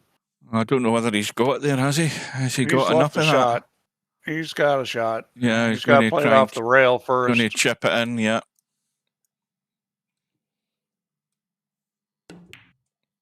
Yeah, not quite. Oh, this time it's on, though, I think. No, he's got the ball. He's got the shot. He got the shot, so. Now he's having a look at this. I didn't like the push Albin did. It wasn't a trivial to get safe, but there were options. Well, the 3 is off the rail. It does go in both directions. Obviously, you know, to get right on that 3, you're asking for a tough shot. The reason I say that is the chances are you're trying to roll down in the short side to get to that 3 off this 2. And I don't know that he's got there. I thought he played it straight. Now, well, he's okay. Well, he's okay, but he's going to have to hit it really good. He's got to get right down here.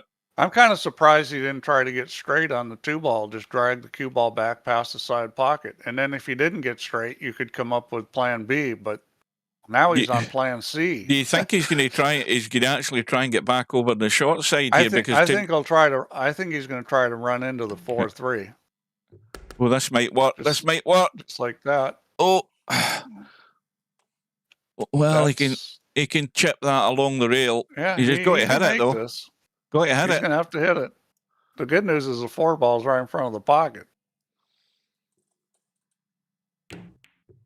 It's rubbed off the 4. Where's the cue ball going? It needs to bump this 7. Right in front of the pocket. Oh boy. Oh dear. He's got a shot, but it's not the one you want to shoot. Rail first. Yeah, rail first on the 4. The 9 and the 6 in the way. He's going to kicking. Yeah, he's going to have to check this up, I think, to make the line, though. I don't see that line there. He does have to check it up, yep. Oh, that looks perfect. Oh, dear. I thought it was pretty good attempt. Yeah, pretty good attempt, but no bueno.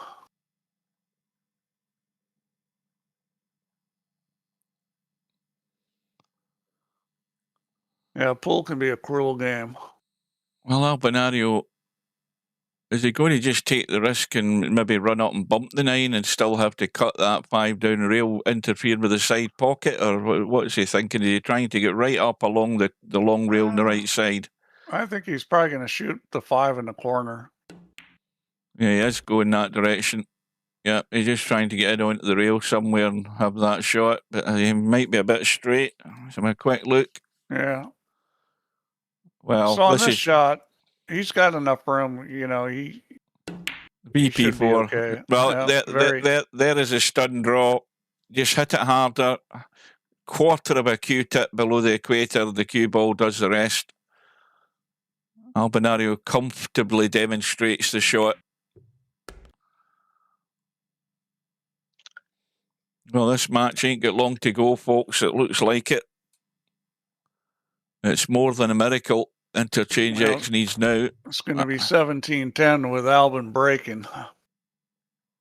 Albi's internet needs to go down. That's the only way he's going to get out of this.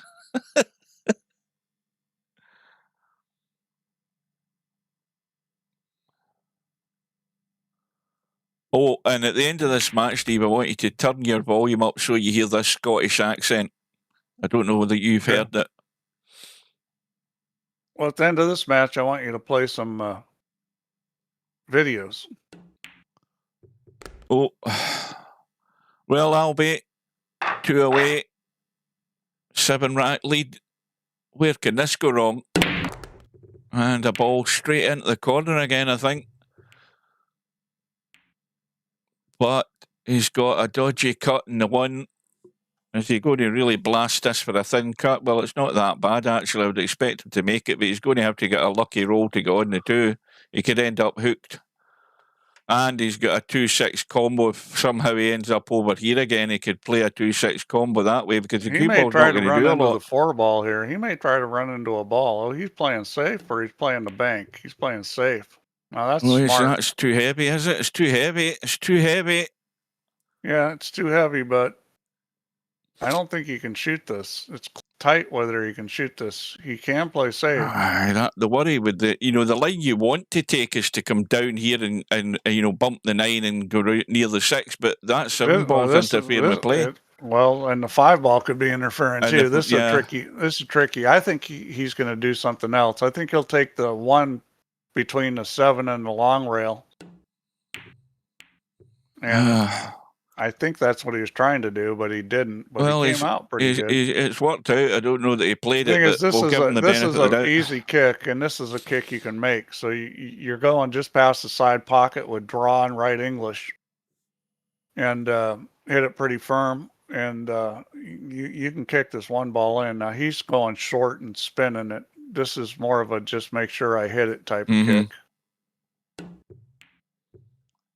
It's a little rub, short, pushes it reasonably safe, I would suggest.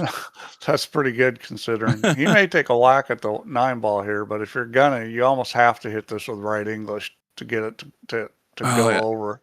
He has to get this cigarette paper thin if he can and get yardage with this cue ball. Could be a good Yeah, shot here. he needs to get past the 5 ball. A good line to get behind these 3 boys. Hit it thick. Well, he's hit it really thin. Yeah. But I still say that when a ball is on the short rail at that distance, this is still tricky to get the right touch. I mean, he might just roll on top of it for all you know, but then he might leave a billiard onto that 9. No, he's going to shoot the same shot. He's going to shoot a thin on the right edge. This line of balls here, if he gets it really, really thin, he should have a good watch cover. Watch outside pocket.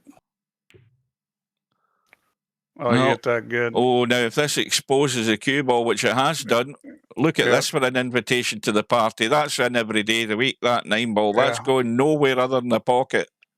I could make that. Yeah.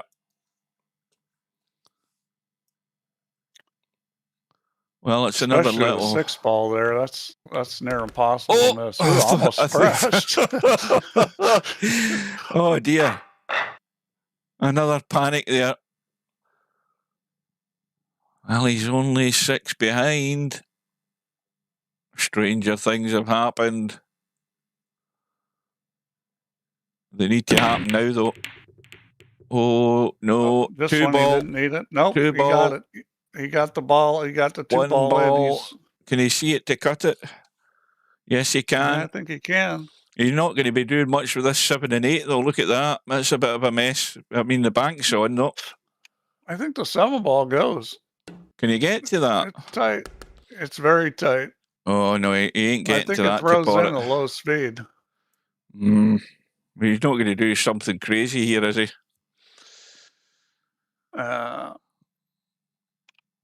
I don't know. I'm assuming he's trying to draw over to bump them and still have a cut in the 4. That's what he's trying to do, is he? Yeah, he might have tried that. I don't know. Again, we'll give him the benefit of the doubt. If he was trying that, it wasn't even close. No, he was nowhere near it. He did try it, but that wasn't even close. Well, this is tricky. He's got to get into this. No, this is a standard shot. This is just a stun over. I played it well. It was a lot easier than I thought it was. And then again, everything looks difficult to me. Well, we'll see. Yeah. We're soon going to find out what he the tries 7 here. doesn't go, he may try to bump into these. Well, you've got to admit this is a big target, though, isn't it? Well, if you get the angle in the 6, you could, let me he doesn't have a good angle. He's looking at your option to see whether he thinks he can get enough of this 7 ball to cut it. I don't think he can, but then again, is he going to bank it? Is he banking it and going behind the 8? This is not the greatest angle. You wanted to be straighter on. To me, this is a foul every day of the week. Yeah. Well, hang on. Another thing was you had to hit it easy. You had to hit that real easy to get it to throw that much. Yeah, and it wasn't a foul, but I don't know. Yeah, the only way you're gonna to shoot that shot, you had to be pretty straight on the 7, and you had to hit it really easy. Well, he says he surprised me that didn't go. Well, I wasn't convinced he can get enough of it for it to go. Well, maybe with dirtier balls, these balls are very clean. They don't throw a lot.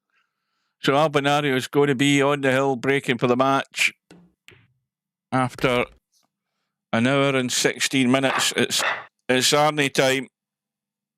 Hasta la vista, baby. Did you do Arnie? Yeah, I did. I'll do it again, seeing as you missed it. Hasta la vista, baby.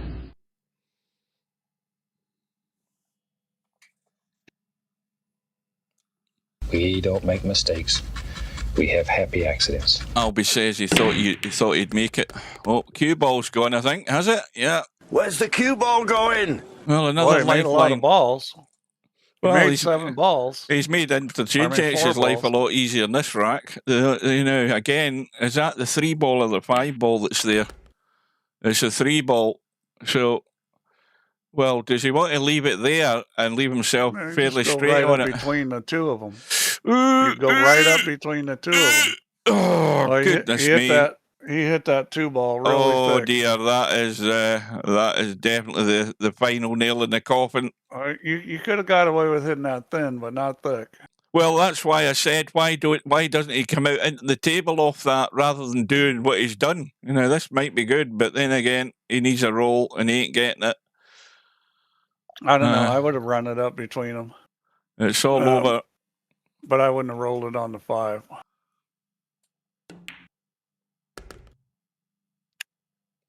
So Albinario is through to round 3, or at least he will be in a second or two if he doesn't come across and hook himself behind the 9 and do something daft. But he's went forward and spun it. Well, he's trying to get behind the 9 the other way, but he's well away from it.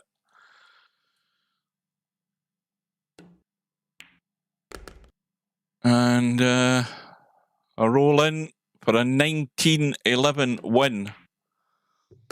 So well done to Albinario. And that sends Interchangex over to the madhouse that we call the one lost side. And if we look at this, let me just do a quick refresh. Hang on. That was up the top of the bracket, wasn't it? So we've got Albinario through to round 3, and he's waiting on the winner of You Know Who, Cobra, and VMAX Joe. So it's going to be the old rivals again, possibly. I mean, I'm going to stick my neck out and say, yes, it should be. So that's one to look forward to. We have the result from earlier today with Acero and Tommy that Slim streamed. It was a fairly comfortable win for Acero in the end, 19-8. And Acero now matches up with Mooncake in round 3. And then further down we have the match that's been arranged with Spectrodon and Polkabouter. I can't remember what day that is. Is that tomorrow? I think it's tomorrow. And the winner of that will play Slim in round 3. And then further down we have Graphics Card waiting on the winner of the match that comes up later today. Now, when I say later, in about an hour and 40 minutes time, is it? Or round about then, it's going to be Bedhead and Larry. But in another 40 minutes time, we have Romario and Sergeresh on the one lost side. And that's the match I'm going to be covering next. Now, you got your audio up, Steve. I want you to hear this. If you're still there, that is. I am still here, because remember, we're going to watch videos. Right, hang on a minute. Videos for you guys. Hang on a minute. Welcome to VP4TV. We have live streams from all the major championships held in VP4 online. On many occasions, I'm also joined in the commentary booth by virtual pool game developer Steve Chaplin. I am Tactical Genius, aka 9ball.com, aka Hugh. I think that's pretty good for a Scottish accent, considering it's AI generated. It's better than the one that Tam gave me the link to, because that didn't work at all. It didn't know the difference between live stream and live. Right, so that's the schedule. We've got the match that we've just watched. We've got the one coming up in 40 minutes' time on the one lost side, Romario and Sergeresh. And then you are all going to have to jump across to Slim's Twitch channel. Slim's covering the match between Larry and Bedhead at the top of the hour at 8 o'clock. And that is a round 2 match as well. So that should be a good one. And I'll go and get my dinner at that time also. All right. So I PM'd you. So Yeah. I'm going to... Here's the first video. Well, let's Here's hope the this first video clip. works. Let's hope it works. Now, remember we talked about doing spin safeties. This is a stun spin safety. Well, let's see if it works. And I'm not saying this is the easiest safety to play, but well, this is a very well played spin safe. right. Oh, now I'm getting bloody adverts because it's an internal browser. I hope I don't get copyrighted because of this. Press together. Unless you really want to watch this. All right, watch this spin safe. I can't do that every day. I mean, nothing wrong with that. Sure, that was simple. Oh, that's not a simple shot, but that's what I'm talking about, spinning the cue ball. That one had a stun first. It was a stun spin, but that's talking about really moving the cue ball sideways. Right, let's All watch right, it again. so Was that further back? Oh, I think I went too far back. Well, you get another one. yeah, oh, I got a bunch of stuff. This is a straight pool one. Wait, By hang the on. way, that's Jericho Banyaras playing Johan Chua, who's top 10 in the world. And Barneras is spotting him. That's how good the Filipinos are. Well, you got that- a guy no one's ever heard of spot. Well, that guy that you're talking, the Chua is the guy I've heard of. The other guy I haven't heard of. Yeah, well, the guy you haven't never heard of is the guy giving up the spot in that match. Hang on a minute to get back to this other screen, and then I'll hit this.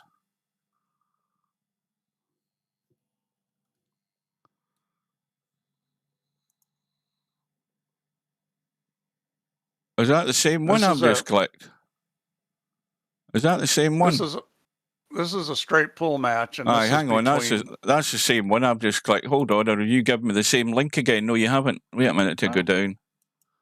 Clicked the wrong one. Right, this should be it. Aye, right, this is it now. Oh, look, goodness me, how old is this one, Steve? Now, this is Jimmy Karras against Willie Mosconi. A couple of great straights. So right now he's trying to break these balls out, and he fails to do it. Now watch what he does here. He's going to take the cue ball up table. He's going to thin this and take the cue ball up table. He's putting a little masse on it. So he's trying to get the cue ball up table and not give up a shot. So Willie's going to play a shot here. What he's going to try to do is he's going to try to thin this 5 ball and take the cue ball off the end rail and behind him. See, he's just trying to catch the edge of it. And he missed it completely. Okay? So he's fouled. Now watch what Jimmy Karras does. And this is what I've been telling you guys. This is what happens in these matches, okay? He's not going to do anything with those 2 balls there because Willie's on 1. So he's going to take him up table. This was back in the day when you wore your dress suit to play pool. See what he did? He put him on the end rail. Now look what Willie's doing. He's just going to give him a little bump there. So that whole sequence, that's what you should do in that situation is you should foul on purpose once the guy's on a foul. Okay, here's another one. All right, I just gave you another link. It's from the same match. Hang on. Well, you want to see the shot? Right, I've now clicked the third link. Okay, that looks like the same link. Why? It's the same bloody thing. Why am I clicking the third link and it's still showing the second link? Oh, that was my fault. That was an up to mistake. You pasted the wrong one. All right. There it is. There's the next one. Right. I think we're okay now. Hang on. Right. We're definitely okay.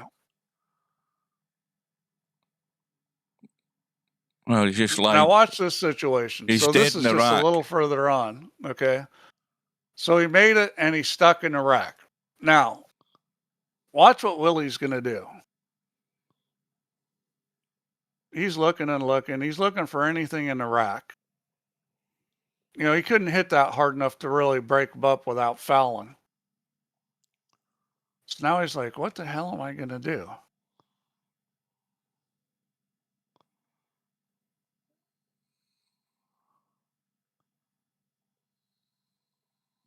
So this is the greatest straight pool player that's ever lived, Willie Mosconi. What did he win, like 14 world championships or something? Well, he's not too impressed. I don't think he doesn't see any options here. What's he doing? Well, he's going to think and think and think. So he just he's finally going to do what he doesn't want to do is he fouls. Yeah. Now, did you see what he did? He moved the balls a little. Okay. What he's doing when he fouled there is he moved the balls a little and he's trying to move them in a situation where there's a shot that he has something that can be shot at. Well, now watch what Jimmy Karras does. No, he's looking at a 4-ball combo there for a second. Exactly.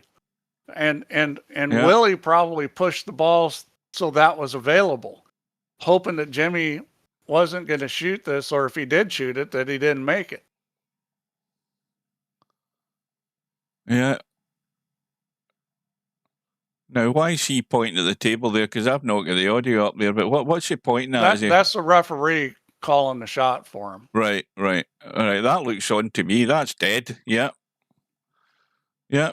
Now, you're saying that was a tactic by Willie Mosconi, other than a mistake that he hit the ball too hard and lined up the combo.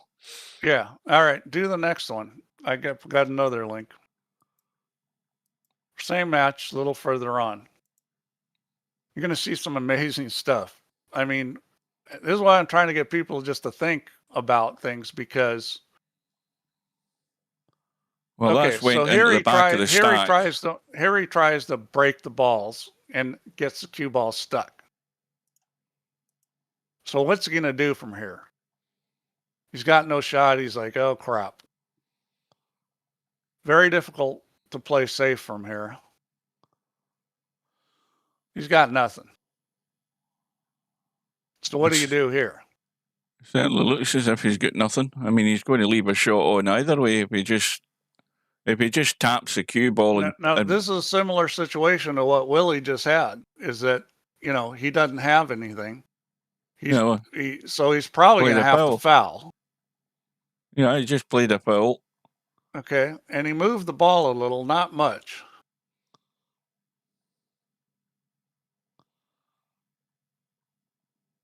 So I didn't really see the ball move much. He might not have changed the balls much. He may have just been saying, well, let's see if Willie wants to do something with us. I think he's just done the same thing. I think he's just taking his shot there, yeah. Yep, so he just fouled back. Have you ever thought of doing VP4 in black and white, Steve? We could. Just for nostalgia reasons. Well, these are two of the great straight pool players of all time. So now what's he gonna do? Okay, he's like. So he's already on it. Aye, but they're both of them are on a foul, aren't they? They're both on a foul. So he could foul here if he wants. He does not have to shoot. But then if he fouls here, then the next one he's gonna have to shoot, or he's 3 fouls. So he's looking for anything that he can shoot. And that's the cue ball splitting those two balls, isn't it? Because I take it the one at the bottom of the screen's a stripe. Willie just pushed the cue ball a little further up into there. Right, so he's going to do foul number 2. Yeah, there we go. So he's like, I got nothing. So he's going to foul. Okay, now.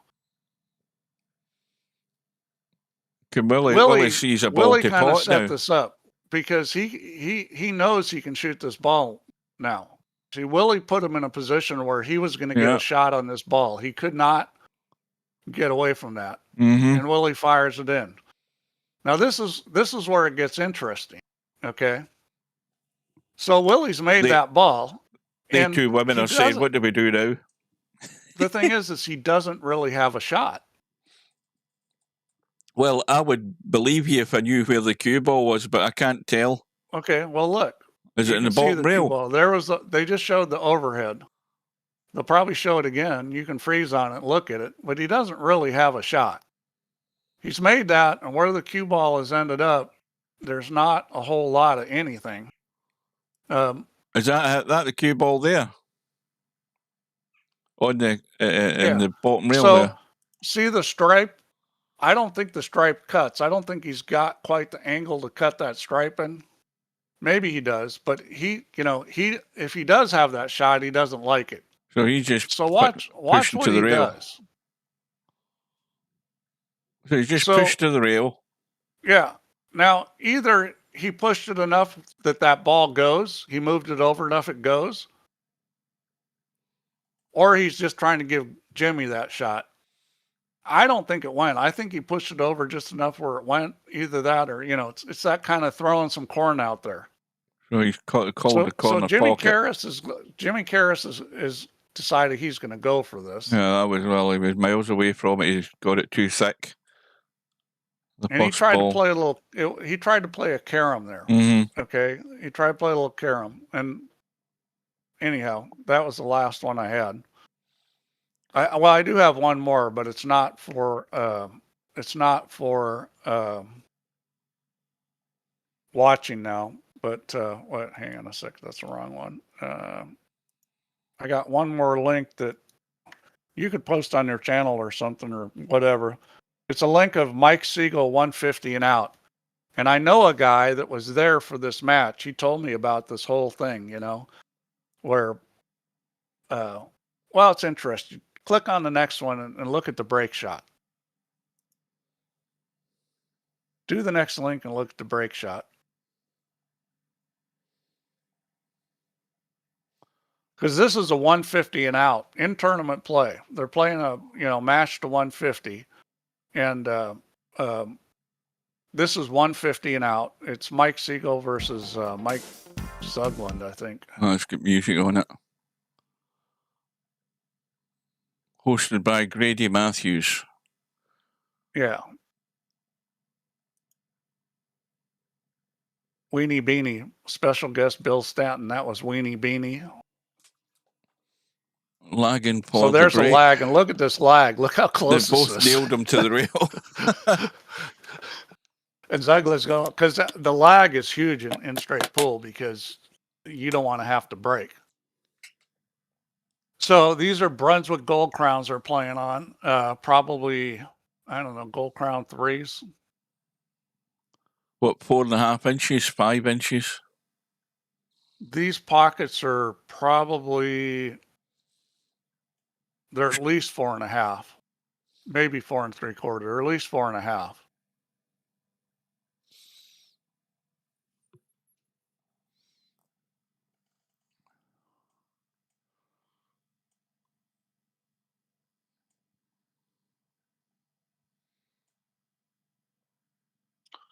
So one of the really critical things, at least in real life on the break, is getting the cue ball on the rail. Because in real life, being on the rail is much, much more difficult than it is in VP. So this is going to be the snooker break, isn't it? Yes, to get it in the but corner. you want to get the cue ball right on the rail because that makes the shot. You know, that it's a huge difference between being on the rail and even, you know, being even an inch off the rail is can be enough that you can do a lot with a cue ball. He's a bit short.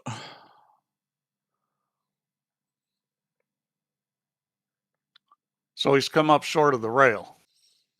So my buddy was telling me about this whole thing because he was sitting in the stands watching this, and he was telling me that Siegel gets down on this. Siegel looks at it, he gets down on it, he gets back up, you know, just Hang on really a minute. taking a lot of time over the shot. Hang on a minute. What just happened? We stopped. I just know I hit Discord there and it took over the screen and back. So see how he gets back up off of it? He's looking at it and he's getting down and he's getting back up, and he's really taking a lot of time on this shot. Boom. Well, he's nailed that. And then it's 150 and out. So he runs 150 here. So you're probably not going to want to look at 150 now, but if anybody wants to watch it, you know, you could post that link someplace. Well, there you go. Right. How long have we got? We've got 24 minutes to go until this other match is due to start. I'm just going to tab out of that. And looking at the schedule, Romario Sergeresh is at 7 p.m. So we've got 23 minutes or so until that match is due to start. Another reminder that Larry in Bedhead goes in another hour's time at 8 p.m. and that will be on Slim's channel on Twitch. So Larry from the States, Bedhead from Sweden at 8 p.m. on One Pocket Slim's Twitch channel. If you're not yet a subscriber, subscribe to it. If you haven't been to his channel, you go to Twitch, and in the little search window, you type in One Pocket Slim, you'll find him, and you can then subscribe to him. And then we've got these other matches coming up over the next, tomorrow, as a matter of fact. We've got Cobra and VMAX Joe, and that is at 6 p.m. Tomorrow evening. And then Polka Bouter and Spectre Dawn, that one I think will be round, I presume it's round 2. That one is scheduled for 8:30 tomorrow evening. So I'll certainly be there for that. I don't know about the Cobra VMAX Joe match because I don't like watching bloodbaths, because it might well be, but who am I to know? But anyway, Polka Bouter, Spectre Dawn. Spectre Dawn tomorrow. Polka Bouter is it's a second round match, winners bracket. Round 2. Right, so well, I don't know about you, Steve, but I'm going for a coffee. Yeah, So I'll be back for One Pocket stream. I'm gonna skip what did Romario call it? Slagging. yeah, I'm gonna skip slagging Romario. who's that? Just joined. Where's the 9-ball world championship? Well, just in fact, while I'm here, right, I'll see you in a little while, Steve. All right. I'll just tidy this up here, and we'll get the names changed because we never get time to change them earlier on. So we're going to have Romario, and hang on a minute, hang on a second, hang on a minute, and then we're going to have Sergresh, and I think Sergresh is from Belarus, if I'm right in thinking. I could be wrong. So those are the two that are due up in 20 minutes' time. Hang on a second to get this bloody thing working.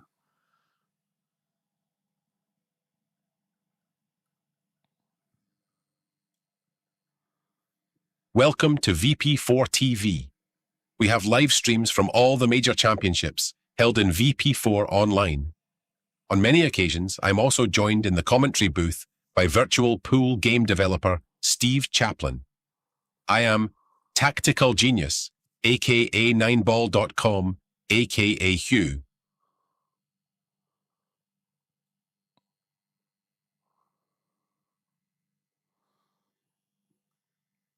Right, guys, I'll be back in a few minutes, so just hang on in there. The stream is just going to stay on, and I will be back with you shortly, so don't go away. Let me go to YouTube Studio.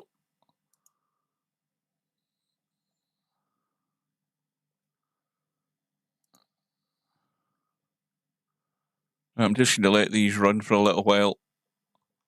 Hang on, get this thing going.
ATG from Kilmarnock town, got your hustle down. Streams the pool games live, makes our day come alive. Early mornings on your grind, Tesco shift unwind, but you find the time to play, stream the virtual day. OTG tactical genius, every game you bring us with your skill and your flair. We're glad you're always there. Virtual cue in your hand. And that's a sucker scratch. Look at the line. Commentator's eye. Don't say I didn't warn you. OTG tactical genius, every game you bring us with your skill and your flair. We're glad you're always there. Virtual cue in your hand, amazing shots you land. From your home to our screens, living out our pool dreams.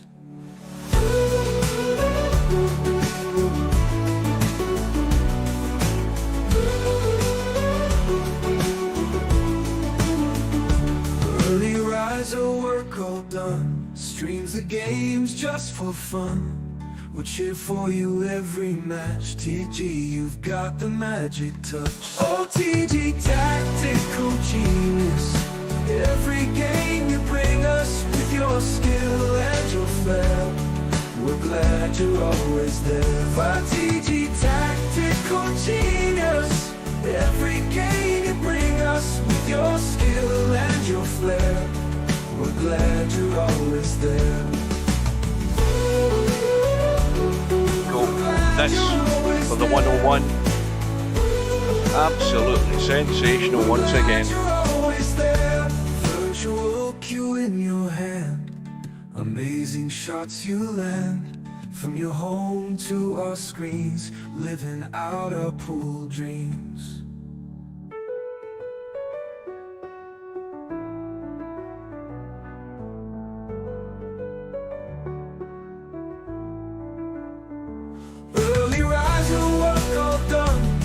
The games just for fun.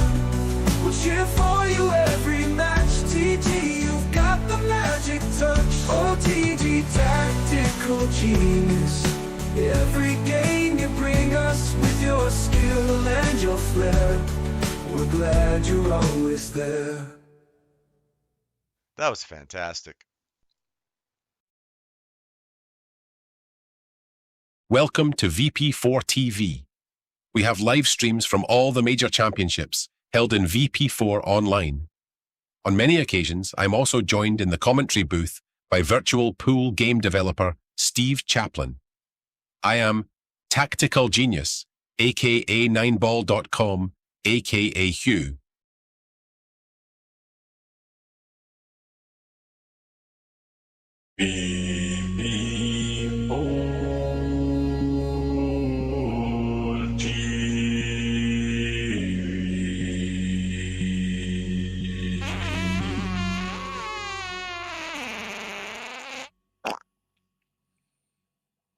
Where's the cue ball going? Oh dear, outside, never mind. No bar, no pinball machines, no bowling alleys, just pool. Nothing else.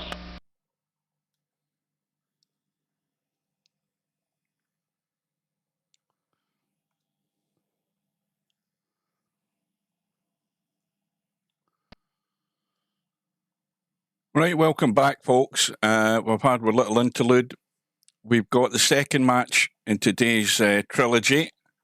This is a one-loss side match coming up, and it's Romario represent the UK, up against Sergeresh, and as I said earlier, I think he represents Belarus, and they're going on a race to 15 on the one-loss side, and it starts in 2 minutes' time. Both of them are they were in a room getting some practice. Sergeresh is now waiting in the lobby. That room should be going up in a minute or so's time. And then we have the match coming up in an hour's time, which is a match on the winner's side, round 2, and that's Larry from the USA up against, who the hell did I say it was? Bedhead, representing Sweden. And that match you'll be able to watch on One Pocket Slim's channel on Twitch. This match coming up, I don't know how long it's going to last. It's going to be fairly quick with Romario involved. And in all honesty, I have no idea, not a clue how this is going to go between us two. Welcome back to Slim. Vertical Liquid, I don't know whether he's been and gone, but I'm just looking at the chat that was there from earlier on my phone.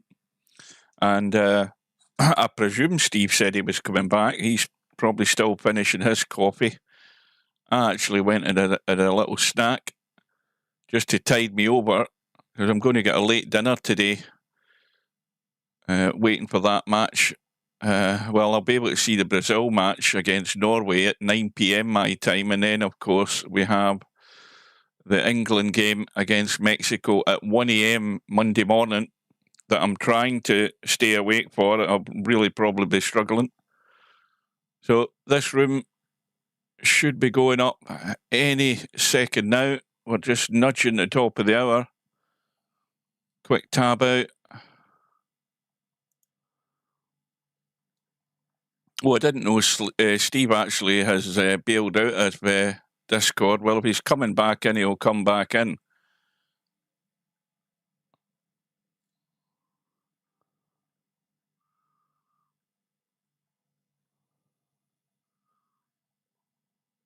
So it should be going up right now.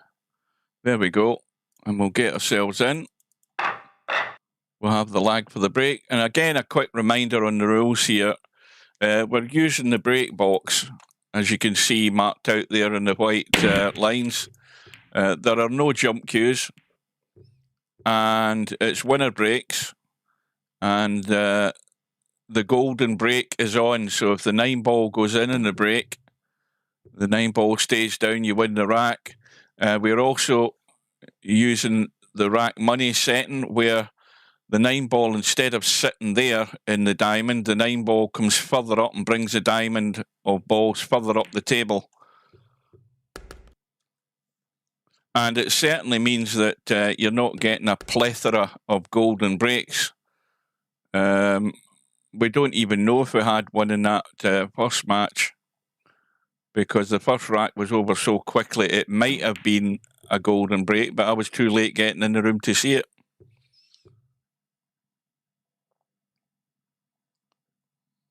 So we await Romario. That's going to kick in, I think.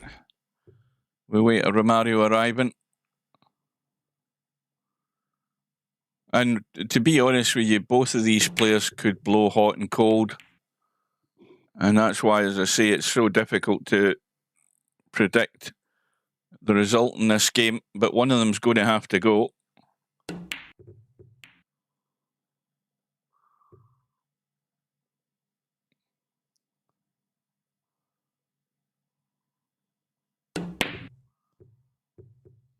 Maybe Steve's intention is to come back for that match with Larry and Bedhead. I think that's what he maybe prefer to do. So I'll keep Discord on until we get underway. Question is what the hell's Romario doing?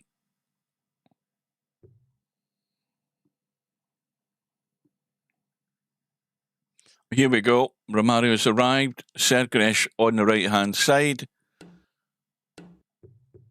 And it looks as if Romario's going to win this. That is actually a pretty good lag. Very good lag. Right on the money. And needless to say, he is going to break.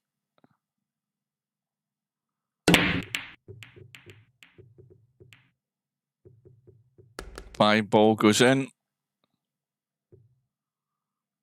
Cutting the one.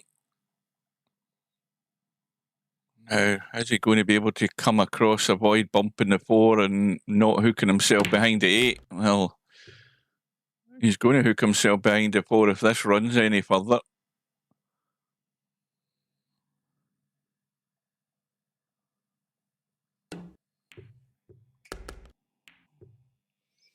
Welcome back to Vertical Liquid. So it's going to be the 3-6 combo. He's got to watch this 3 ball though. Well, I see, that's why I wondered why he was going to play that so hard like that. Why didn't he play it soft to try and keep the 3 ball there?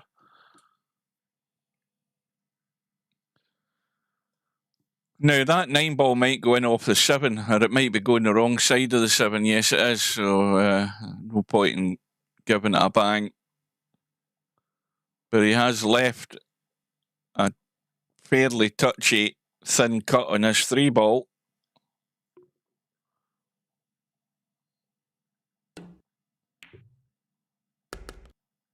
Oh, now this needs to run. I don't think it's going to get there.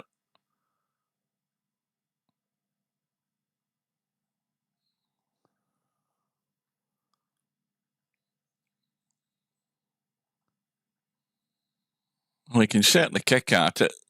It's a question of what line he wants to take. He's going a couple of rails. Well, now that's going to still leave Romario a shot. Again, it's that distance.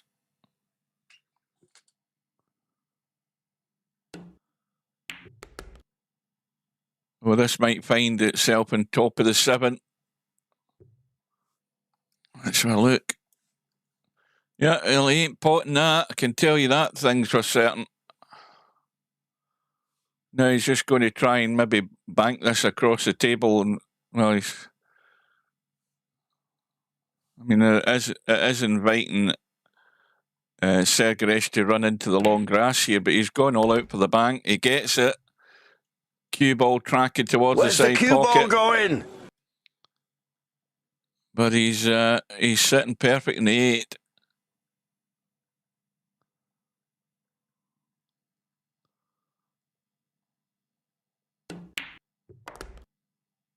Watch the knuckle.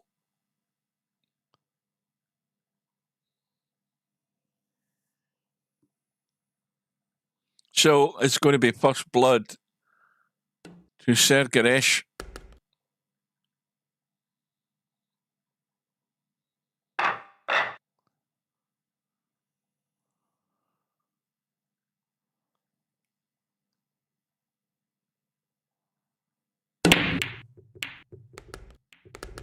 A couple of balls have gone as well. No shot in the 1 though. Well, I mean, he could just push where he is right now. Just push a couple of inches and leave the edge of the 1. You know, just like turn the cue stick round and just push to there. That's probably going to get him put back in. Well, he's went all out for the cut. You know, that's pushing the boat out, as they say. Now, I think Romario is going to have a blast at this. I mean, I think that's a big pocket with the 6, so he can either try the thin cut or bank it. And it is a very big pocket. He bumps the 2, he brings the 2 into play. If he comes across, he can either... Well, he's trying to bump the 6 to hold the line for the 4. He's pretty much got there. Oh dear, and there you go. Again, this is Romario all over. You know, he's going to miss stuff like that. And this time, though, he's got a lucky roll.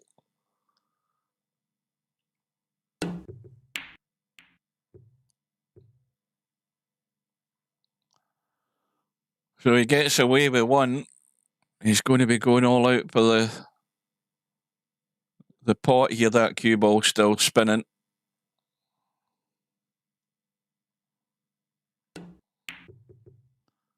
Well, again, way short on that 4 ball.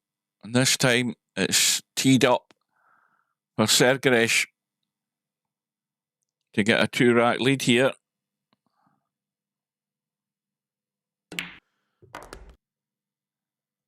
Well, welcome to Run Out, Rob. Welcome back. I don't know whether you were there earlier on, but welcome anyway. So this is our second match in the trilogy of live streams today. I've done the first one and this one. The match coming up, well, there's a mistake there from Sergeresh. This is exactly the way I thought it would go. I mean, these guys are going to make mistakes. And, of course, the third match is in 50 minutes' time.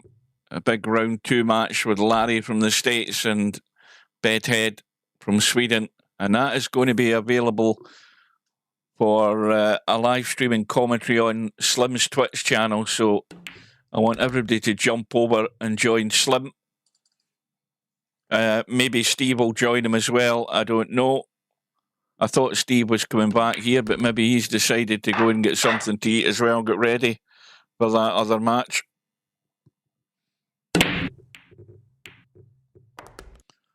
And meanwhile, we are 1 apiece here. A couple of mistakes from both players. Well, more than a couple. 4 ball has gone in. Shot in the 1, 2 is very handy. 3 in the middle of the table. And I believe the 6 ball goes past the 7 as well. Let's have a quick look. Yes, it does.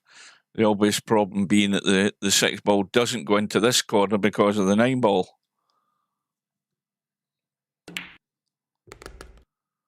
So he's got to get himself back up the table if he's intended to play the 6 into this pocket.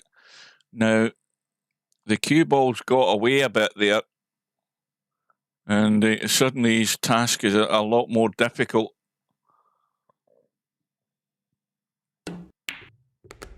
Well, that was well played, though. Dragged a lot of the pace off the cue ball.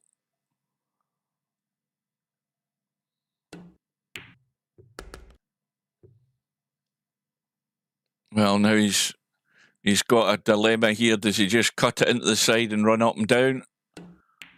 Yes, he does.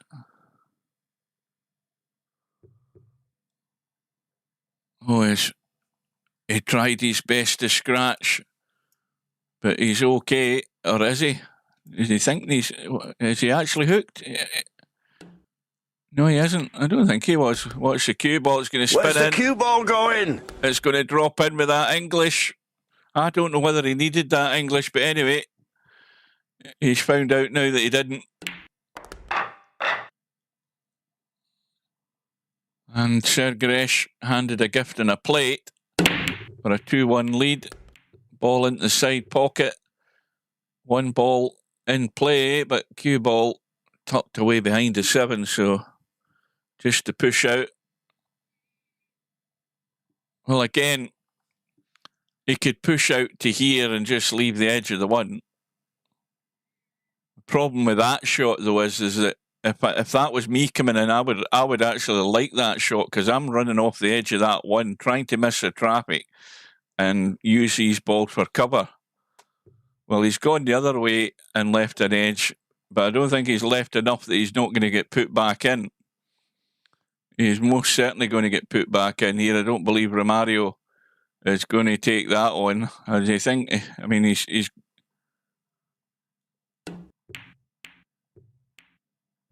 yeah, he did give him it back, didn't he? So Romario's getting what he wanted. But look at that 2 ball. That 2 ball looks fairly tight on that long rail. He's played a combo instead. I don't know why. Maybe the 1 ball didn't cleanly go, but you know, you're asking a lot to get lucky. But balls are moving all over the place. I think the 7 ball has dropped. He's somehow landed in the 1 ball into the side, but this 2 ball, well, it's off the rail. And we need to have a quick look at the 4. It's going to be a billiard. He's going to brush the 4 and cut the 9 in. If he can pot the 3, that is, and where he's landed in the 3 isn't exactly perfect. He might be playing the 3 onto the 9 here instead. It might be plan C here we're on. And in it goes. So Romario restores parity at 2 racks apiece.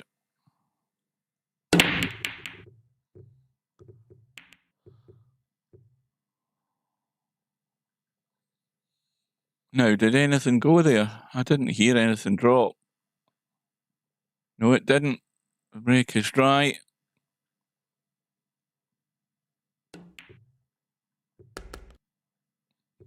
I need to have a quick look at these 2. I think, yeah, well, the 4 ball goes into both corners.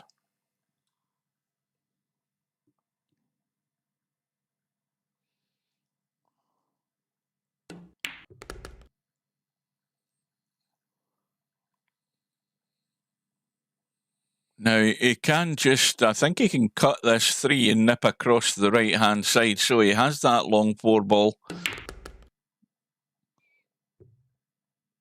Well, he's judged that very well indeed. Well, he's just slightly the wrong side of the 4. He's just going to push through it. You see, the problem with that is he pushed through but forgot the line of the pot. You know, he was trying to cheat his way through there, and he missed the most important part of the whole exercise, and that was potting the 4 ball.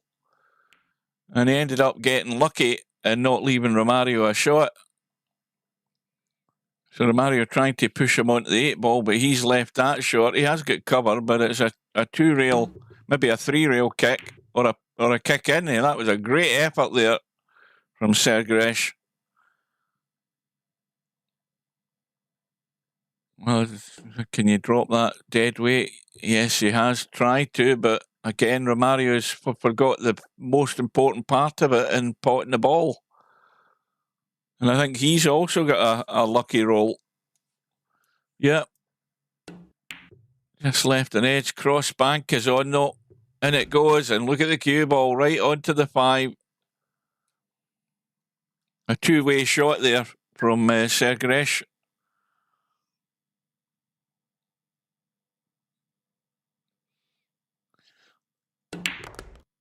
Oh, watch the 7. Watch the 7. And he's just gone past it.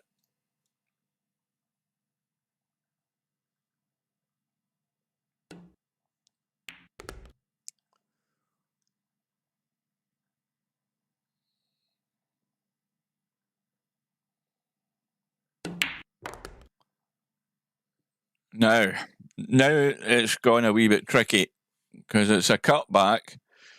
And he's got to watch he doesn't come off the back of this 9, and he's missed the 9. And he certainly didn't hit it hard enough that he was going to scratch, but he's left himself a shot. And, well, that just was on the threshold there of staying out. It just caught the inside of the knuckle, and it took it to the pocket. So Sergeresh back to a 1-rack lead. Ball goes in. I think it was a 3 ball. We've got, well, a 1-7 combo if you fancy it.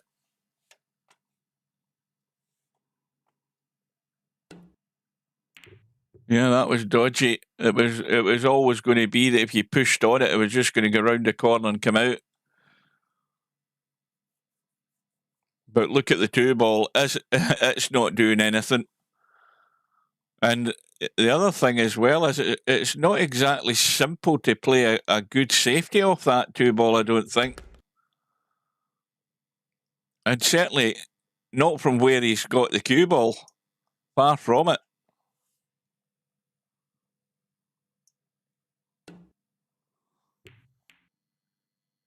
I know that was all he could do.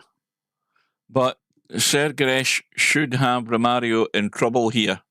I mean, you've got a line of balls there to try and hide behind. Well, he's gone the other way. But that'll work just as well. That is excellent. That is a beautiful touch. Right out the Tactical Genius manual, that shot there. That was excellent. I don't know whether the 8 ball's in the way here. Maybe just above the 8 ball. Yep, the 8 ball was in the way. And so the reward is there for Sergeresh if he can take advantage of this ball in hand. I'm going to mute myself because I'm going to sneeze.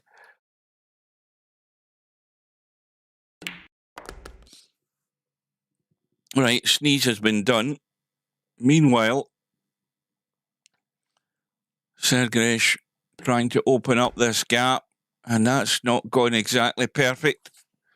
He's left that short if he was intended to play it into the side. I can't believe he was intended to leave a 5-9 combo at this distance. I think he was always intended to play that into the side. And he's got it. Now, how's the cue ball going? It needs to keep running. Well, that's not bad. As long as he picks that line for the pot, he's always going to have a shot in the 7 ball. This cue ball should be going to the rail and coming around and out. Well, he's trying to hold it and stun it across. He played it brilliant. But maybe if he had done what I said and left his angle in the middle of the table, he could have moved out into the table. But he's going to play it long, past the side pocket, loads of room. In fact, it was actually a lot better than I thought it was. So there you go.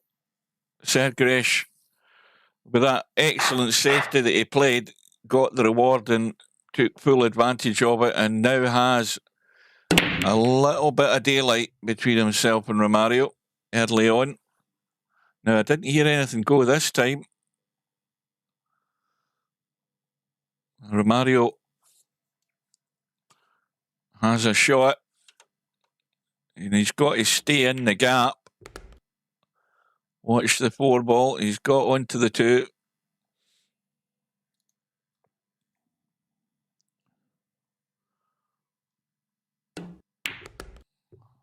Watch the 4 again. Watch that 4. And I think he's just squeezed by it as well. So the 4 ball right in the middle of the table. He's got to take his pick where he's going, trying to get onto it in the side.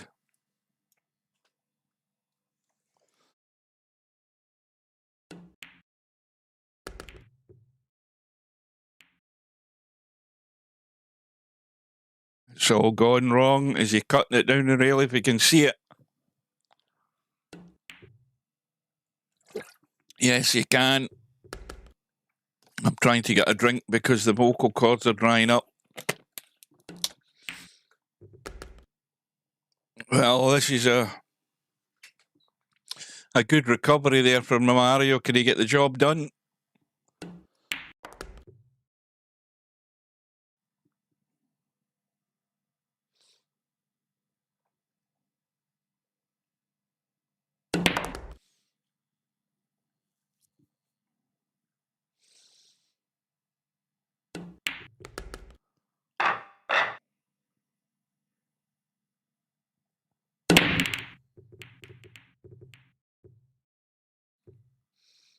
Well, 2 ball goes into the side.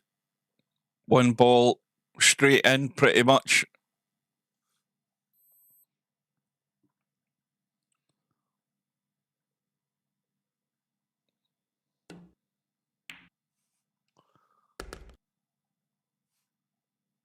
Well, he's got an angle to stun down, but again, rushed it.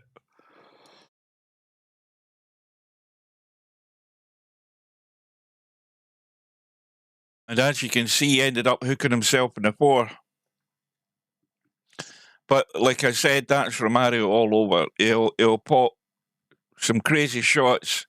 I can't stop myself coughing now. The dry vocal cords have kicked in. And he'll do stuff like that, where he should always be getting out. He just doesn't take that extra second to get himself set when it needs to be.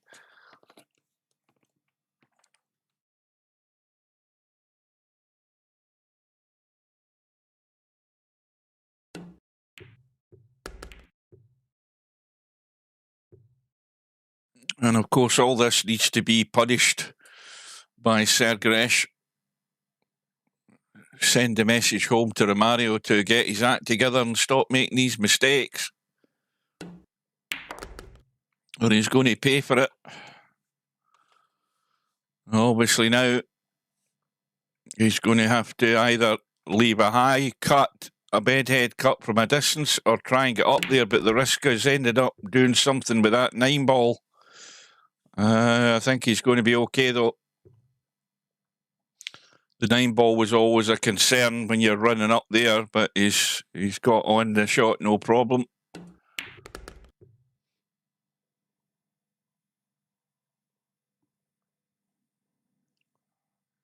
Right, well, I am going to tab out for a second. We'll see the break in this next rack. And I'm going to shut down Discord.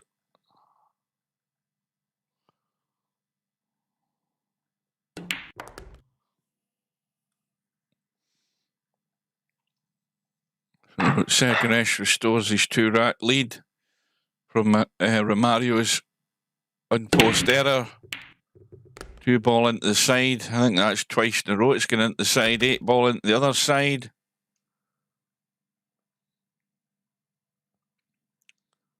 Welcome to Albinario. Welcome back to Cobra. Good result, Albi. Very strong performance. Right, 2 seconds. I'm just going to shut down Discord.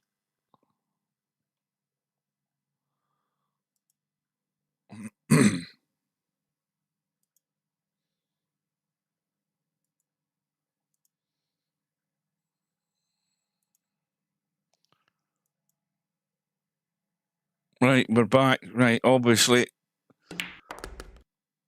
a foul gives Romario ball in hand. I hope my boys can hold out. It's not, oh, he's going to do it again. He's going to get himself in trouble. There you go. Again, I keep saying it, a bit more due care and attention from Mario. He wouldn't make half these mistakes. He's going to get lucky here. And he's going to have to probably bank that 6-ball. Well, tell a lie, that's a cue ball there. Again, I mix up the cue ball with the 9-ball.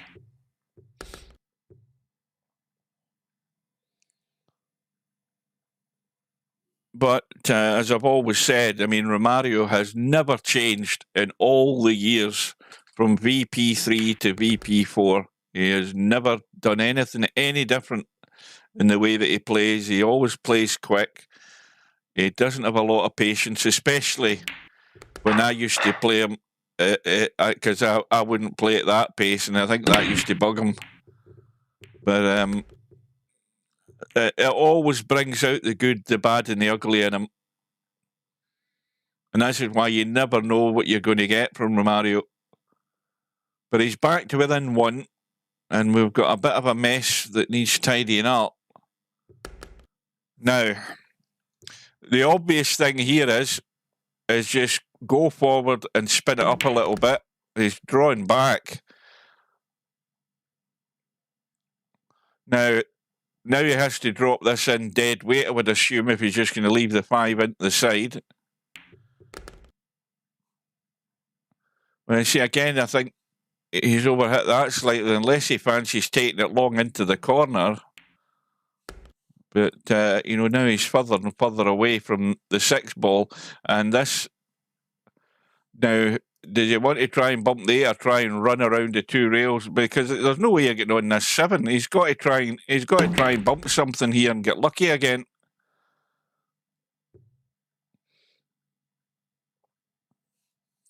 Not quite so lucky this time.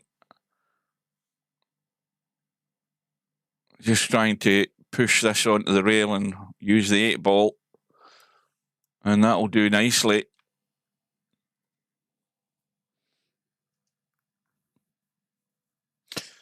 So, this match is 27 minutes old. Race to 15, remember, on the one loss side. And then, everybody, get yourselves over to Slim's channel at the top of the hour. Or at least if this match is getting closer to the end, then you'll only miss the first couple of racks if you want to see the end of this match. You probably won't miss a great deal. But One Pocket Slim will be live streaming it. I'm assuming Steve may well want to join him.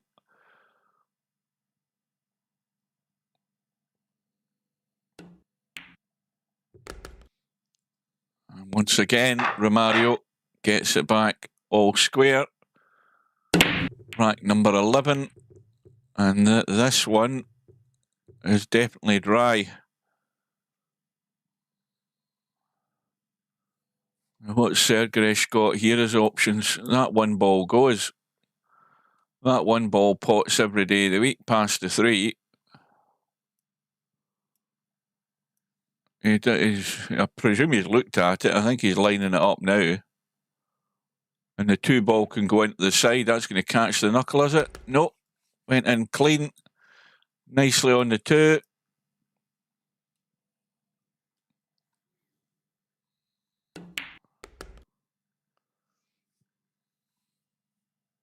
Now, I think he might be able to squeeze past this 8 ball. No, he couldn't. That's why he's played the big stunt to try and get over the other side of the 4, and he's left it short in bedhead territory. But he's got a good line to drop down onto the 5 here if he doesn't overhit it. Oh dear. Where's the cue ball going? Oh dear, dear. Well, Romario's been let off the hook, and Romario can very shortly find himself in front.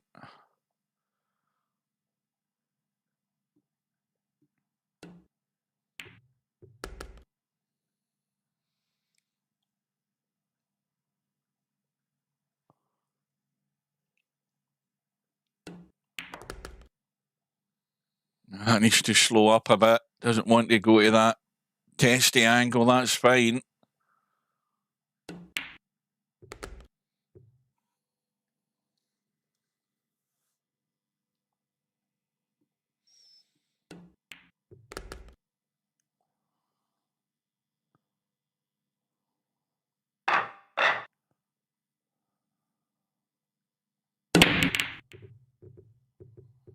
Romario into the lead and dry, I think. And this time, Sergeresh comes to the table with a shot in the 1. He's going to go 2 rails here, I would assume, and go back inside that 8 ball so that he can play the 2. Well, he's going to be short here. He's going to be short unless he finds a gap. He's going to be short. Well, that's a big mistake again, because that was not difficult to go 2 rails and get all that room to get into that gap. That's an opportunity missed there from Sergeresh.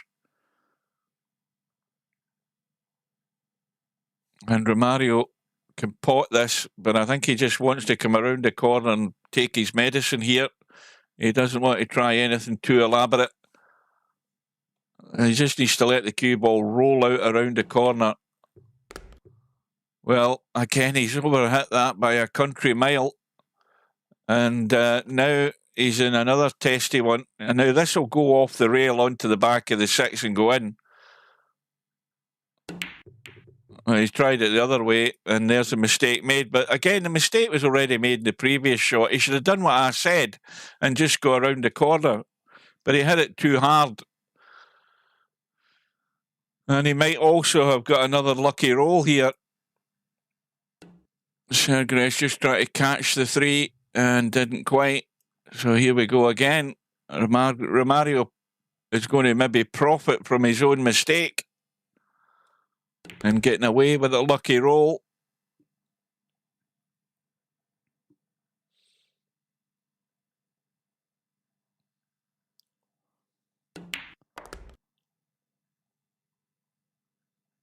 Well, Romario was 5-3 down, if I remember rightly. And there's a possibility he could be 7-5 in front here in a second or 2. Doesn't want to get stuck in the rail like that. But again, he can just go forward. You see now he's in sort of middle of no man's land again. Thin cut into the side. Drag off that 8 ball.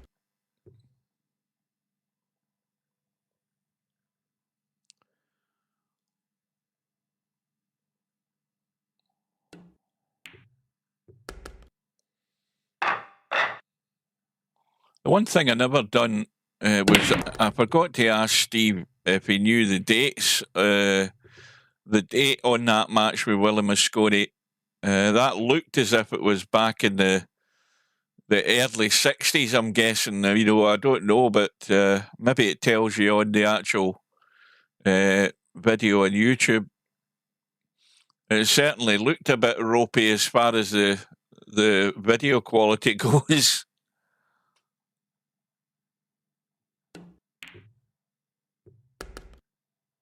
So Romario plays the combo. Now, how's the one ball sitting? One ball is perfect. The problem is this pattern with these three balls. The two ball only goes into, I think, the side pocket. And Romario's tried to get there. He's left it short. But I'm pretty certain that still cuts into the side. He's trying to run for cover, though. He needs to watch the side pocket here.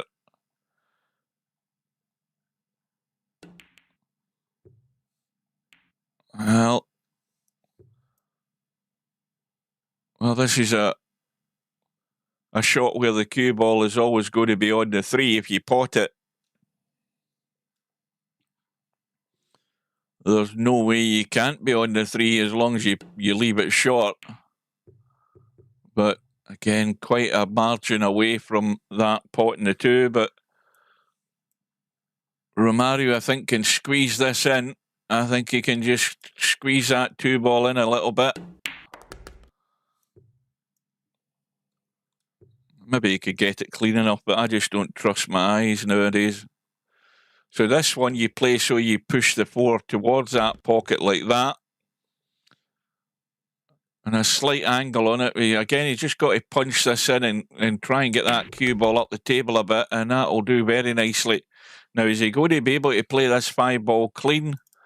I think he is, and he should be just coming back into the table, I'd assume. Oh, no. Well, he caught the 9 ball, and now suddenly it's a much bigger test. Again, got to get that flush. Played it well on the 9. And now he's got a 3-rack lead to defend. So that is 5 racks in a row, one way or another, from Romario.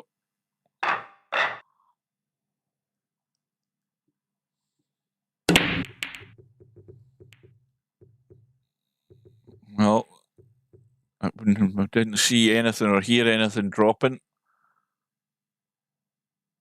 Sergresh gets to the table, but in all honesty, not an awful lot to entice him. He might actually have a cut in this one, as a matter of fact. He might have a cut in this one.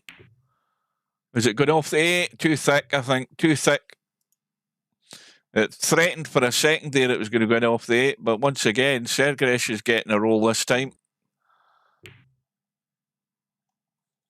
And Romario couldn't get that one thin enough. Well, it's not the best layout here for Sergresh, especially this first shot. I mean, the 2 balls stuck in the long rail on the left-hand side, just above the cue ball, and he's probably got a fairly straight-in shot in this and can't get to the cue ball, really. And it was always going to be a struggle to get out of there. So now he has to, you know, try and come up with something that's fairly safe here. Well, he's went all out for the bank. And again, by hook or by crook, he's getting a roll of the ball.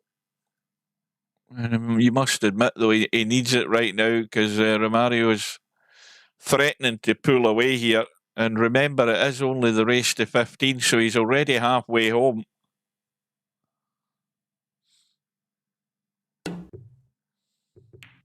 Romario misses the kick.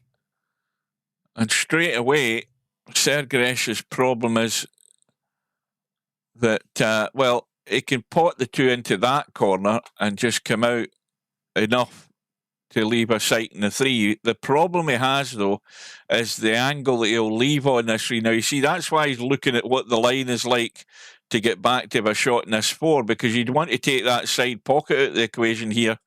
So this is... now, the angle he's got now means he can probably cut across the top of the 7. Well, Where's the cue ball going? he hasn't got anything on it to avoid that scratch. Oh, that's a big, big mistake there from Sergresh. He really needed to tweak that cue ball a bit to affect that line of it there. And that's why I said come across the top of the 7 like that. He's went square into the side pocket. Big mistake.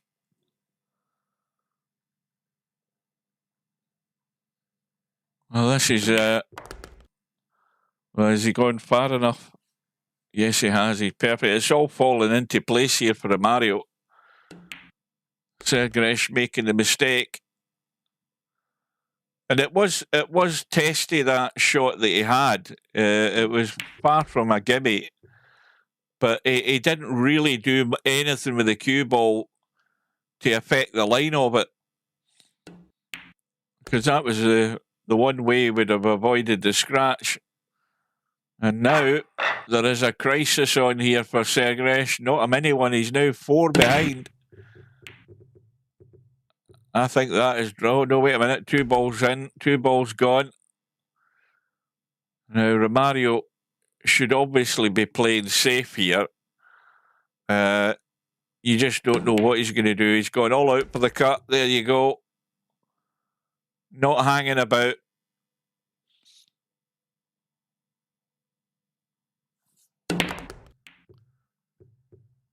Had a bump to run into the 4, and again, likewise with this, he's going to cut this. He's not going to mess about.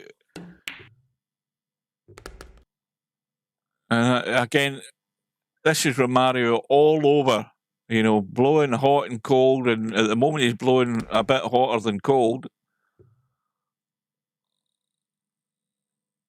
But all the time, when you're watching him, you're waiting on something happening. There's always that element in watching him. You just never know what you're going to get.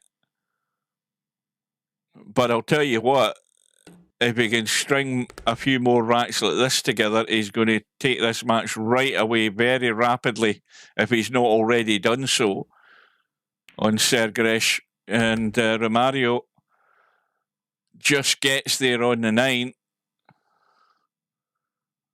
He's going to be in double figures with a 10-5 lead from 5-3 behind. It's 7 in a row. Well, you certainly aren't. You can never say that, Albinario. You cannot say you get bored watching Romario. I say, I'm always just waiting and something happening. And as I said, it's either going to be good, bad, or ugly. There's no mediocrity where Romario's involved. Well, was that ball in hand there for Sergresh? I think it was. I was too busy reading the chat, but look at the table. He's under pressure to perform now, and I think, well, that 5 ball goes, and it goes provided you're sitting on it. You know, it's not something that goes when you're sitting there, because that 6 ball comes into play too much. But he's certainly not going to get there in the 4 ball. Let's have a quick look. No. And Romario ready to pounce once again. Oh, this 4 ball, is it going to hold the line? No, it isn't. Not quite. And Romario might try just dinking this and keeping the cue ball behind the 5 and 6. He's not going to blast this. If he's got any common sense, he won't blast it. He just try to dink it like that. Okay, it's leaked out a wee bit, but he certainly had enough common sense to see that shot. And Sergresh was looking at the up and down, but the 8 ball's in the way. I mean, there is the edge there, but the problem with the edge is that the chances are you're bumping the 4 onto the 5. I think that's a foul. He set the 5. And you would have always been leaving the 4 ball there anyway. So it's all going wrong for Sergresh. It is very much going wrong, and Romario, everything's going well for him. Sergresh giving up tables to Romario, and Romario just pouncing. The obvious thing here is don't hook yourself behind the 8. Get yourself somewhere up the table.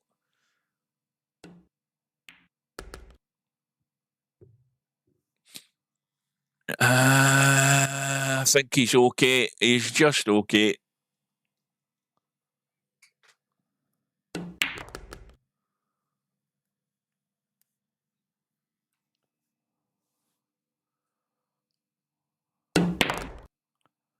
Uh-oh.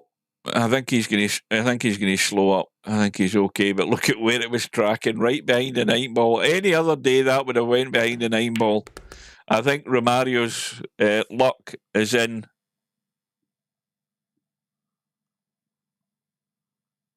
Are you trying to say, is it in? Or did your What message the hell's happening here? That bloody, what's that thing? That AI thing in your that's on my phone? The bloody thing kicked in there itself.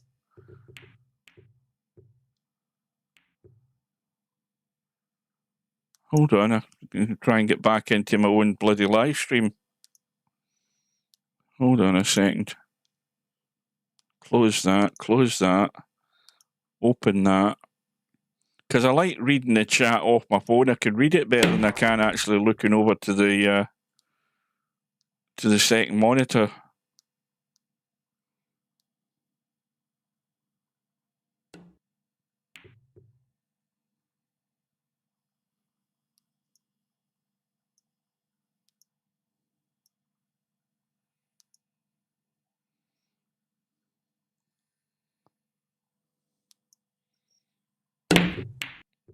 Right, that's better. I can hear a bit of banging going on. I'm actually looking at my phone, but I can hear a fair bit of banging happening as I speak. Right, that's me. I've got it back now. Right, where have we got to? Well, Romario now with a 6-rack lead. It's 8 in a row.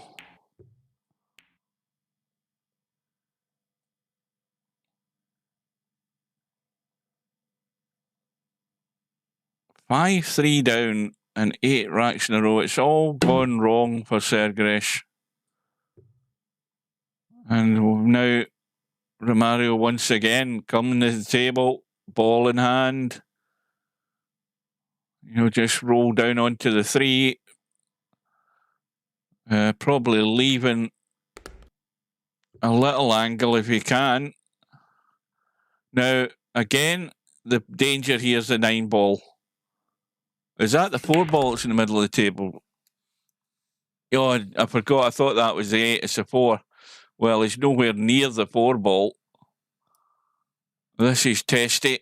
Well, he used all the pocket, but it's gone in. I mean, Romario will make mistakes, but I think he's actually, you know, when he's had tables like this, I think he's been pretty solid. I mean, you can't criticise him for that. He's actually done pretty well, taking advantage of all these opportunities he's been getting.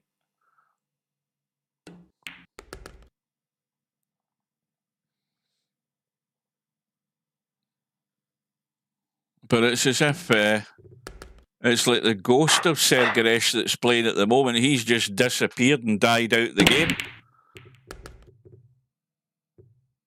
And again, balls going in a break. Playing the push out, no shot, hook behind the 7.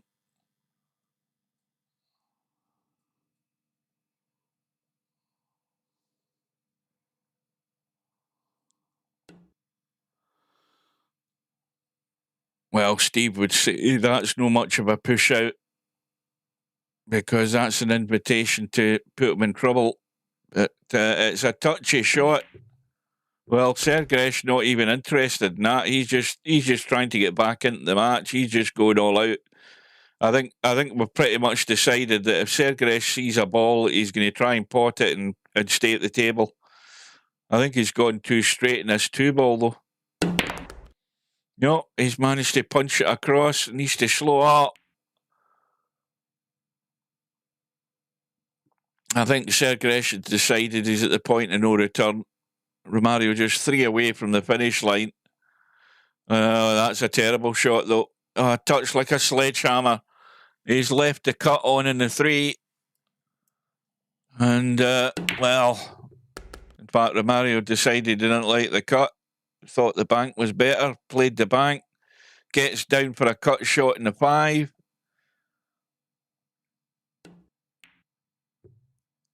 And he's trying to hold it for the 6 in the side. That he probably missed that. He maybe had a bit of check side on that cue ball there. Or inside English, as you tend to call it in the States. But Sergaresh has a chance to get something else on the scoreboard other than 5. He's fed up looking at that for the last half an hour. And, well, he's going to be heading up table. He could play it into the corner pocket. I mean, the corner pocket would be... See, there he's trying to be cute and hold it. You see, the shot to play was probably into the corner because he would go to the rail and come out that way. And Sergaresh is just not... He's just not at the races. I think the brain switched off a long while ago in this match because he's had a couple opportunities like that, and like that example there, he should always have been out. And I think it's game over. It most certainly is game over. And he's still stuck in 5. And that 8 ball bumps the 6. And Romario can do a bit of ducking and diving here behind that 7 and 5. Was he going to sneak out? He sneaked out the other side, I think. Has he? Yes, he has. But I wouldn't be placing any bets on Sergaresh getting out here, especially where the 3 ball is. And he's not sitting ideal on this too either.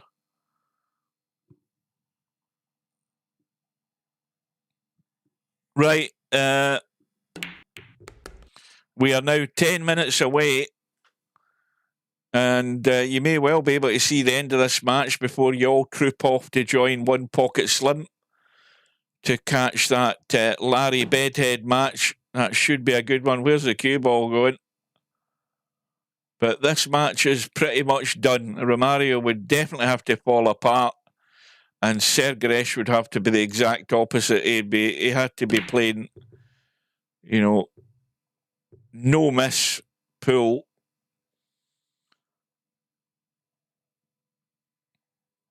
Well, it's going to be a combo. Trying to keep the 3 ball there, which he's managed to do. He can get up top for that 4 ball into the side, and the 5 ball certainly goes clean. If you can get over to where he is right now, you can certainly pot the 5.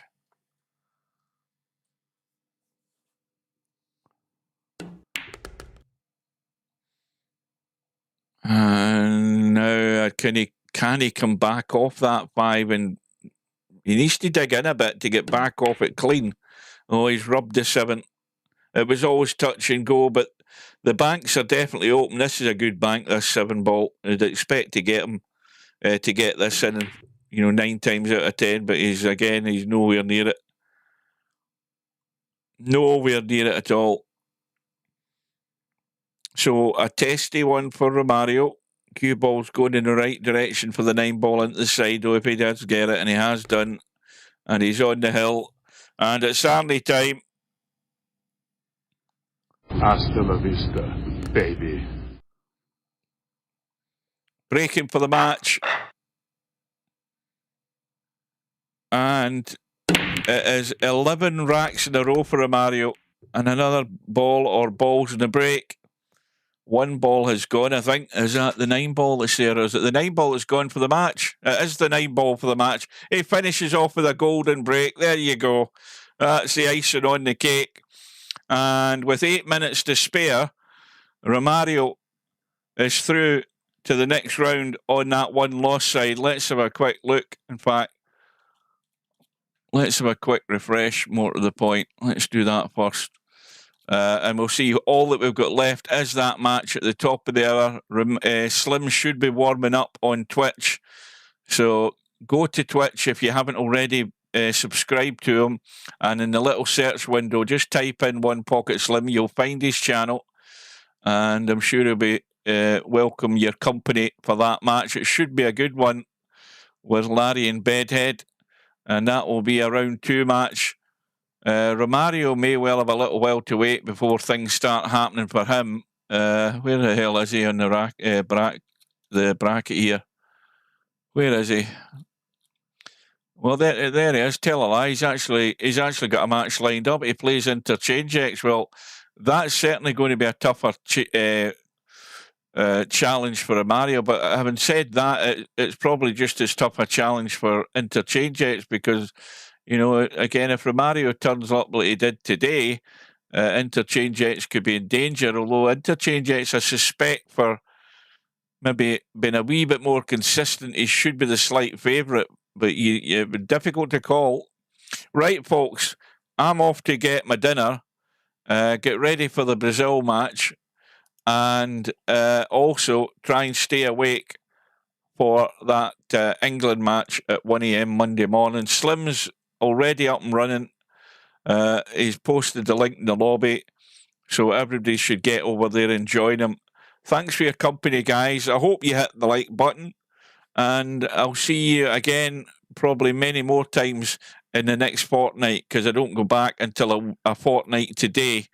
I'll be back at work and I'll be able to cover quite a lot more of these matches upcoming. And so thanks for your company. Take care, and I will bid you good night, and I will see you again very soon. Take care. No bar, no pinball machines, no bowling alleys, just pool. Nothing else.